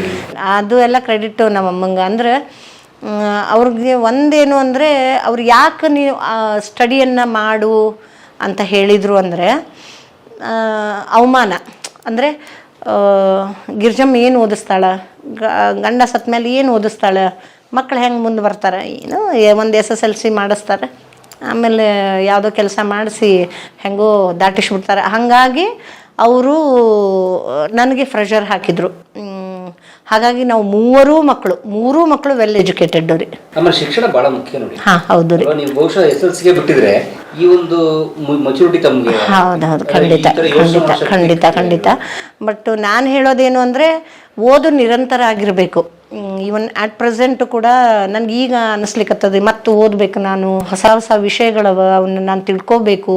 ಸೊ ಗೂಗಲಲ್ಲಿ ಈಗ ನೋಡ್ರಿ, ಆ ಟೈಮಲ್ಲೆಲ್ಲ ನಾವು ಇಂಗ್ಲೀಷ್ ಭಾಳ ನೆಗ್ಲೆಕ್ಟ್ ಮಾಡಿದವರು. ಈಗ ನಮಗೆ ಗೂಗಲಲ್ಲಿ ನಮ್ಗೆ ಅದು ಒಂದು ಅಪಾರ್ಚುನಿಟೀಸ್. ನಮಗೆ ನೀವು ವಾಯ್ಸ್ ಇದನ್ನು ಕೊಟ್ಟ ತಕ್ಷಣ ನಿಮ್ಗೆ ಏನು ಬೇಕು ಎಲ್ಲ ಸಿಕ್ಬಿಡ್ತದೆ. ಮೊಬೈಲನ್ನು ನಾನು ಯೂಸ್ ಮಾಡ್ಕೊಂಡಿದ್ದು ಹೆಂಗೆ ಅಂತಂದರೆ, ಈ ಫೇಸ್ಬುಕ್ಕಲ್ಲಿ ಅದ್ಭುತ ಬರಹಗಾರರ ಒಂದು ನನಗೆ ಫ್ರೆಂಡ್ಸ್ ಇದ್ದಾರೆ, ಫೇಸ್ಬುಕ್ ಫ್ರೆಂಡ್ಸು. ಅವ್ರ ಬರಹಗಳನ್ನು ಓದ್ತಾ ಇರ್ತೀನಿ ನಾನು. ಆಮೇಲೆ ಏನೇ ಆಗಲಿ ಓದು ನನ್ನ ಮೆಚ್ಚಿನ ಹವ್ಯಾಸ ನನಗೆ. ಸೊ ಅದು ಭಾಷೆ ಯಾವುದಾದ್ರೂ ಇರಬಹುದು, ಒಂದು ರಷ್ಯನ್ ಇರ್ಬೋದು, ಅದು ಕನ್ನಡ ಟ್ರಾನ್ಸ್ಲೇಟ್ ಮಾಡ್ಕೊಂಡು ನಿಮ್ಗೆ ಬೇಕಾದಷ್ಟು ಸಿಗ್ತದೆ. ಈ ಗೂಗಲಿಗೆ ಹೋದ್ರಂತೂ ನಿಮ್ಗೆ ಯಾವುದೇ ಲ್ಯಾಂಗ್ವೇಜು ಕನ್ನಡಕ್ಕೆ ಇದು ಮಾಡಿ ಸಿಗ್ತದೆ. ಸಾಧ್ಯವಾದಷ್ಟು ಇಂಗ್ಲೀಷಲ್ಲೇ ಓದ್ಲಿಕ್ಕೆ ಶುರು ಮಾಡ್ತೀನಿ, ಹಿಂದಿಯಲ್ಲೇ ಓದಿರ್ತೀನಿ ನಾನು. ಹಾಗೆ ಓದು ನನಗೆ ಭಾಳ ಮುಖ್ಯ. ಮತ್ತು 3 ಜಾಬ್ ಬಿಟ್ಟೇನೆ ನಾನು, ಮುಖ್ಯವಾಗಿ ಹೇಳ್ಬೇಕಂದ್ರೆ 3 ನೌಕರಿ ಬಿಟ್ಟೇನೆ ನಾನು. ಅಂದರೆ ವುಡ್ ಮೊಸೈಕ್ ಇದೆಲ್ಲ ಇದು ಮಾಡಿದ್ರಲ್ಲ, ಇದರಲ್ಲಿ ನಾನು ಹೋಗ್ಬೋದಿತ್ತು ಒಂದು. ಆಮೇಲೆ ಟೀಚರ್ಸ್ ನೌಕರಿ ಈ ಕಾಲ್ಫಾರ್ಮ್ ಮಾಡಿದ್ರಲ್ಲ, ರಂಗಭೂಮಿ ಕಲಾವಿದರು, ಇದಕ್ಕೆ ರಂಗಭೂಮಿ ಇದನ್ನು ಎಜುಕೇಷನ್ ನಿನಾಸಂ ಮಾಡಿದವರು, MA ಮಾಡಿದವರು, MA ಇನ್ ಥಿಯೇಟರ್ ಮಾಡಿದವರು. ಆ ಟೈಮಲ್ಲಿ ನಾನು ಬಾಣಂತಿ. ಸೊ ಆಮೇಲೆ ನಾನು ಡಿಸೈಡ್ ಮಾಡಿದೆ, ನನಗೆ ಇದ್ರೊಳಗೆ ಬದುಕದ ಒಂದು ಸಾರಿ PhD ಮಾಡಬೇಕು ಅಂತ ನಾನು ತಲೆಯೊಳಗೆ ತೊಗೊಂಡೆ, ನಾನು MA ಇದು ಮಾಡ್ತಿದ್ದಂಗೆ. ಸೊ ಆ ಟೈಮಲ್ಲೇ ನಮ್ಮ ಸೀನಿಯರ್ ಉಷಾ ಭಂಡಾರಿ ಅವ್ರು ಹೇಳಿದರು, ಒಳ್ಳೆ ಓಡೋ ಕುದುರೆಯಾಗಿ ಈಗ ನೀನು ಫಸ್ಟ್ ಸೆಟ್ಲ್ ಆಗು, PhD ಯಾವಾಗಾದರೂ ಮಾಡ್ಬೋದು, ಮತ್ತು ಅದನ್ನು ಮಾಡಿ ಇಲ್ಲೇ ಬರಬೇಕು. ಆ ಟೈಮ್ ಚೇಂಜ್ ಆಗಿತ್ತಂದ್ರೆ ನಿಮ್ಗೆ ಮತ್ತೆ ಕಷ್ಟ ಆಗ್ತದೆ. ಅದು ಸತ್ಯ ಆಯಿತು ನೋಡ್ರಿ. ಆ ಟೈಮಿಂದ ನಾನು ಈ ಒಂದು 20 ವರ್ಷ, ಅಂದರೆ ಕೊರೋನಾ ಮುಂಚೆ ನಾವೇನು ದುಡ್ಕೊಂಡ್ವಿ, ಇವತ್ತು ಬೆಂಗಳೂರು ಒಳಗೆ ಪರ್ಫೆಕ್ಟು ನೆಲೆ ಆಗ್ಲಿಕ್ಕೆ ಅದ ಕಾರಣ. ಮತ್ತು ಇನ್ನೂ ಒಂದು ಏನು ಅಂದರೆ ಕಲಾವಿದರಿಗೆ ಚಟ ಇರಬಾರ್ದು, ಆಮೇಲೆ ಶೋ ಆಫ್ ಮೈಂಡ್ ಇರಬಾರ್ದು. ಅವ್ರ ಕಾರ್ ತೊಗೊಂಡ್ರೆ ನಾನು ತೊಗೋಬೇಕು, ಅಥವಾ ಅವ್ರು ಇದನ್ನ ಇಲ್ಲ, ನೀವು ಭದ್ರತೆ ಕಾಯ್ಕೊಳ್ಳಿ. ಫಸ್ಟು ಹನಿ ಕೂಡಿದ್ರೆ ಹಳ್ಳ ಅಂದ್ಕೊಂಡು ದುಡ್ಡು ಕೂಡಿಸಿ ಫಸ್ಟ್ ಪ್ರಾಪರ್ಟಿ ಮಾಡ್ಕೊಳ್ಳಿ, ಅಂದರೆ ನಿಮ್ಗೊಂದು ನೆಲೆ ಮಾಡ್ಕೊಳ್ಳಿ. ಕಾರು ತೊಗೊಂಡ್ರೆ ಸೆಕೆಂಡ್ ಹ್ಯಾಂಡ್ ಹೋಯ್ತು, ಅದು ನಿಮ್ಗೆ ಉಪಯೋಗ ಇಲ್ಲ, ಆಯಿತಾ. ನೀವೇನೋ ಒಂದು 20,000ರಲ್ಲೂ ಮೊಬೈಲ್ ಸಿಗುತ್ತೆ, 70,000ರಲ್ಲೂ ಮೊಬೈಲ್ ಸಿಗುತ್ತೆ ಅಲ್ಲ. ನಿಮ್ಗೆ ತೀರಾ ಅವಶ್ಯಕತೆ ಇದ್ದರೆ ತೊಗೊಳ್ಳಿ, ನಿಮ್ಮ ಹತ್ರ ತುಂಬ ಸಾಕಷ್ಟು ದುಡ್ಡಿದೆ ಅಂದರೆ ತೊಗೊಳ್ಳಿ, ಅದರಲ್ಲೂ ಓದ್ಬೋದು, ಇದರಲ್ಲೂ ಓದ್ಬೋದು, ಕೆಲಸ ಒಂದೇ. ಬಟ್ ನಿಮ್ಗೆ ಅದರಿಂದನೇ ಬದುಕು ನಡೀತದೆ ಅನ್ನೋದಾದರೆ ನೀವು 70 ಅಲ್ಲ 7 ಲಕ್ಷದ್ದು ಮೊಬೈಲ್ ತೊಗೊಳ್ಳಿ, ಬೇಡ ಅನ್ನಂಗಿಲ್ಲ. 20,000 ಮೊಬೈಲ್, 10,000 ಮೊಬೈಲಲ್ಲೂ ಜೀವನ ನಡೆಯುತ್ತೆ. ನೀವು ಅತಿಯಾಗಿ ದೊಡ್ಡ VIPs ಅಂತ ಏನಂತೀರಿ ನೋಡಿ, ಅವರೆಲ್ಲವೂ ಬಳಸೋದು ಬಹಳ ಕಡಿಮೆ ಬೆಲೆಯ ವಸ್ತುಗಳನ್ನು. ನಾವು ಎಂಥ ದೊಡ್ಡ ರೈಟ್ರ್ ಮನೆಗೆ ಎಲ್ಲ ಹೋಗಿದ್ದೀವಿ, ಅವರು ಕುರ್ಚಿ ಕೂಡ ಇಡಲ್ಲ ರೀ, ಒಂದು ದಿವಾನ್ ಹಿಂಗೆ ಗಾದಿ ಹಾಸ್ಬಿಟ್ಟು ಕೆಳಗೆ ಕೂತ್ಕೋತಾರೆ. ಅದೆಲ್ಲ ನಾವು ಶಂಕರ್ ನಾಗ್ ಅವರು, ಅರುಂಧತಿ ನಾಗ್ ಅವರು, ಎಂಥ ಇದಲ್ವ ನೀವು, ಎಂಥ ಪರ್ಸನಾಲಿಟಿ ಅವರು. ಅವರೆಲ್ಲ ಎಷ್ಟು ಸರಳವಾಗಿ ಬದುಕ್ತಾರೆ. ದೊಡ್ಡ ರೈಟರ್ಸು, ಸಂಗೀತಗಾರರು. ಒಂದು ನಾನು ಹೇಳೋದು, ಕಲಾವಿದರಲ್ಲಿ ಫಸ್ಟು ನಿಮಗೆ ಭದ್ರತೆ ಕಡಿಮೆ ಇರೋದ್ರಿಂದ ದುಡ್ಕೊಂಡ ಟೈಮಲ್ಲಿ ಹಣವನ್ನು ಬಹಳ ಜಾಣತನದಿಂದ ಕೂಡಿಡಬೇಕು. ಇಲ್ಲ ನಾವು ಅಲ್ಲಿ ಹೋದೆ, ಇದಕ್ಕೆ ಹೋದೆ, ಕ್ಲಬ್ಬಿಗೆ ಹೋದೆ, ಅದು ಬೇಡ. ತೋರ್ಪಡಿಕೆಯ ಜೀವನವನ್ನು ನಮಗೆ ಬೇಕಾಗೇ ಇಲ್ಲ ರೀ. ಫಸ್ಟು ಭದ್ರತೆ. ಯಾಕಂದ್ರೆ ನಮ್ಮ ಮುಂದಿನ ಪೀಳಿಗೆ ಅನ್ನೋದೊಂದಿದೆ, ಅವ್ರಿಗೆ ಎಜುಕೇಷನ್ ಬೇಕು, ಇಷ್ಟೊಂದು ಕಾಸ್ಟ್ಲಿ. ಆ ಭದ್ರತೆ ಬೇಕು ಅಂದರೆ ಜಾಣತನ ಬೇಕು. ಹಂಗೆ ಹಾಂ. ನೀವು ಬಟ್ಟೆ ಗಿಟ್ಟೆ ನಮ್ಮ ಕಲಾವಿದರಿಗೆ ನಿಮ್ಗೆ ಗೊತ್ತು, ಏನೇ ಅಂದರೂ ಚಂದ ಇರಬೇಕು, ನೀಟಾಗಿರಬೇಕು. ಆ ನೀಟಾಗಿರೋದು ನಮ್ಮಲ್ಲಿ ಹುರುಪು ತುಂಬುತ್ತದ್ರಿ. ಅಂದ್ರೆ ನೀವು ಒಂದು ಕಾಟನ್ ಬಟ್ಟೆನೂ ಭಾಳ ಚೆನ್ನಾಗಿ ನೀಟಾಗಿ ಹಾಕೋಬಹುದು, ರೇಷ್ಮೆ ಅರ್ಬಿನ ಬೇಕಂತ ಏನಿಲ್ಲ. ಹಾ, ಏನಿರ್ತದೆ ನೀಟಾಗಿರೋದನ್ನ ಕಲಿಬೇಕು. ಅದಕ್ಕಾಗಿ ನೀವು ಇಷ್ಟು ಹುಯಿ ಅಂತ ತಗೊಳ್ಳೋದಲ್ಲ. ಆ ತಪ್ಪು ನಾವು ಎಷ್ಟೋ ಸಾರಿ ಮಾಡೇವಿ. ಒಂದು 10 ರೂಪಾಯಿ ಖರ್ಚು ಮಾಡುವಲ್ಲಿ 100 ರೂಪಾಯಿ ಖರ್ಚು ಮಾಡೀವಿ. ಬಟ್ ಅದು ನಮಗೆ ಬದುಕು ನಾವು ಹೆಂಗೆ ನಮಗೆ ಹೆಜ್ಜೆ ಇಟ್ಕೋತ ಹೋಗ್ತೇವೆ, ಬದುಕು ಒಂದೊಂದು ಕಲಿಸ್ಕೊಡ್ತದೆ. ಅದೊಂದು ಖಂಡಿತ ಯೂನಿವರ್ಸಿಟಿ. ಸಿನಿಮಾ, ನಾಟಕ, ಧಾರಾವಾಹಿ ಜೊತೆಗೆ ಬದುಕು, ಈ ಎಲ್ಲದ್ರ ಬಗ್ಗೆ ಬಹಳ ಮುಕ್ತವಾಗಿ ಮಾತಾಡಿದ್ರು ನಮ್ಮ ಮೇಡಮ್ ಭಾಳ ಧನ್ಯವಾದ ನಿಮ್ಮ ಸಮಯ ಕೊಟ್ಟಿದ್ದಕ್ಕೆ. ನಮಗೆ ನಾನು ತುಂಬ ದಿವಸದಿಂದ ಇವ್ರನ್ನ ಭೇಟಿ ಆಗಬೇಕು, ಸಂದರ್ಶನ ಮಾಡಬೇಕು ಅಂತ ಅನ್ಕೋತಾ ಇದ್ದೆ. ನಾವು ಧಾರಾವಾಹಿಗಳನ್ನ ನೋಡಿದ್ರೆ ಉದಾಹರಣೆ ಗಂಗಾ ಪಾತ್ರದಲ್ಲಿ ಇವ್ರು ಯಾರೋ ನಿಜಕ್ಕೂ ಅಜ್ಜಮ್ಮನೆ ಇರಬೇಕು ಅಂತ ಅನ್ಕೋತಿದ್ವಿ. ಬಟ್ ನಮ್ಮ ಸಹೋದರಿ ಇಷ್ಟೇ, ಅವ್ರಿಗೂ ಕೂಡ ವಯಸ್ಸು, ಹಾಗಾಗಿ ತುಂಬ ಒಳ್ಳೆ ಕಲಾವಿದರು ನೋಡಿ. ಅದೇ ಕಲೆಗಿರುವಂತಹ ಬೆಲೆ ಅದೇನೇ. ಆದರೆ ಈಗ ನನಗನ್ಸೋದು ಈಗ ವೆಬ್ ಸೀರೀಸ್ ಅಥವಾ ಬೇರೆ ನೀವು ಮೇಡಮ್ ಹೇಳಿದಾಗೆ ಹೊಸ ರೀತಿಯ ಹುಡುಗರು ಅಥವಾ ನಿರ್ದೇಶಕರು, ಬರಹಗಾರರು ಹೊಸ ಥರ ಪ್ರಾಜೆಕ್ಟ್ಸ್ ಮಾಡ್ತಾರೆ, ಕಂಟೆಂಟ್ ಹುಡುಕ್ತಿದ್ದಾರೆ. ಸೊ ಕಂಟೆಂಟ್ ಬೇಸ್ಡ್ ಸಿನಿಮಾಗಳಲ್ಲಿ ಅಥವಾ ಪ್ರಾಜೆಕ್ಟ್ಸ್ಗಳಲ್ಲಿ ಮಾಡೋಕ್ಕೆ ಮೇಡಮ್ ಅವ್ರಿಗೆ ಭಾಳ ಒಳ್ಳೆ ಟೈಮ್, ಆ ದಿನ ಬೇಗ ಬರಲಿ. ಸೊ ಕನ್ನಡದ ಅಥವಾ ಬೇರೆ ಕನ್ನಡನೇ ಅಂತಲ್ಲ ಮೇಡಮ್, ಸಿಕ್ಕರೆ ಬೇರೆ ಸಿನಿಮಾಗಳು ಮಾಡ್ತಾರೆ ಬೇರೆ ಭಾಷೆದ್ದು. ಸೊ ಒಳ್ಳೆ ಸಮಯ ಬಳಸ್ಕೊಳ್ಳಿ ಪ್ರತಿಭೆ ಅಂತ ನಾನು ಕೇಳ್ಕೊತೀನಿ. ಉಳಿದಂತೆ ಶುದ್ಧವಾದ ಧಾರವಾಡದ ಭಾಷೆ, ಇವ್ರ ಮನೆಯ ಆತಿಥ್ಯ ಸ್ವೀಕರಿಸಿ ನಮ್ಗೆ ಭಾಳ ಸಂತೋಷ ಆಯಿತು. ಶುಭವಾಗಲಿ, ಕಲಾವಿದರಿಗೆಲ್ರಿಗೂ ಒಳ್ಳೆಯದಾಗಲಿ ಅಂತ ಕೇಳ್ಕೊತೀನಿ. ಮೇಡಮ್, ಆಲ್ ದ ಬೆಸ್ಟ್ ನಿಮಗೆ. ನಿಮಗೂ ಕೂಡ ಧನ್ಯವಾದಗಳು. ನನಗೆ ಈ ಥರ ಒಂದು ಅಪಾರ್ಚುನಿಟಿ ಕೊಟ್ರಿ ಎಲ್ಲ ಹೇಳ್ಕೊಳ್ಳಿಕ್ಕೆ. ಕೆಲವು ವಿಷಯಗಳು ಅಂದರೆ ಸ್ಲಿಪ್ ಆಗಿರ್ತದೆ, ಹೇಳಿರ್ತೀವೋ ಇಲ್ಲೋ ಗೊತ್ತಿಲ್ಲ. ಎಲ್ಲವನ್ನು ಅಂದರೆ ಏನು ಹೇಳ್ತೀರಿ, ರೀಶಫಲ್ ಮಾಡಲಿಕ್ಕೆ ನೀವು ನನಗೊಂದು ಅವಕಾಶ ಮಾಡಿಕೊಟ್ರಿ. ನಿಮಗೂ ಕೂಡ ಅನಂತ ಧನ್ಯವಾದಗಳು. ಶುಭವಾಗಲಿ. Thank you so much. ನಮಸ್ಕಾರ. ಎಲ್ರಿಗೂ ಧನ್ಯವಾದಗಳು. ಕಲಾ ಮಾಧ್ಯಮದ ಎಲ್ಲಾ ಎಪಿಸೋಡುಗಳು ನಿಮಗೆ ಸಿಗಬೇಕು ಅಂತಂದ್ರೆ ಕಲಾ ಮಾಧ್ಯಮ ಯೂಟ್ಯೂಬ್ ಚಾನೆಲ್ನ ಸಬ್ಸ್ಕ್ರೈಬ್ ಮಾಡಿ, ಬೆಲ್ ಐಕಾನ್ನ ಕ್ಲಿಕ್ ಮಾಡಿ, ತಪ್ಪದೇ ಮಾಡಿ. ಈ ವಿಡಿಯೋ ನೋಡಿದ್ದಕ್ಕೆ ನಿಮಗೆ ತುಂಬ ಧನ್ಯವಾದಗಳು. ಪುಸ್ತಕಗಳನ್ನು ಓದು ಮನಸ್ಸನ್ನು ಅರಳಿಸುತ್ತೆ, ಬುದ್ಧಿಯನ್ನು ಚುರುಕು ಮಾಡುತ್ತೆ, ಕಾಣದ ಹೊಸ ಲೋಕವನ್ನು ಪರಿಚಯಿಸುತ್ತೆ. ಹಾಗಾಗಿ ಓದುವ ಸಂಸ್ಕೃತಿ ಹೆಚ್ಚಾಗ್ಲಿ. ಧನ್ಯವಾದ.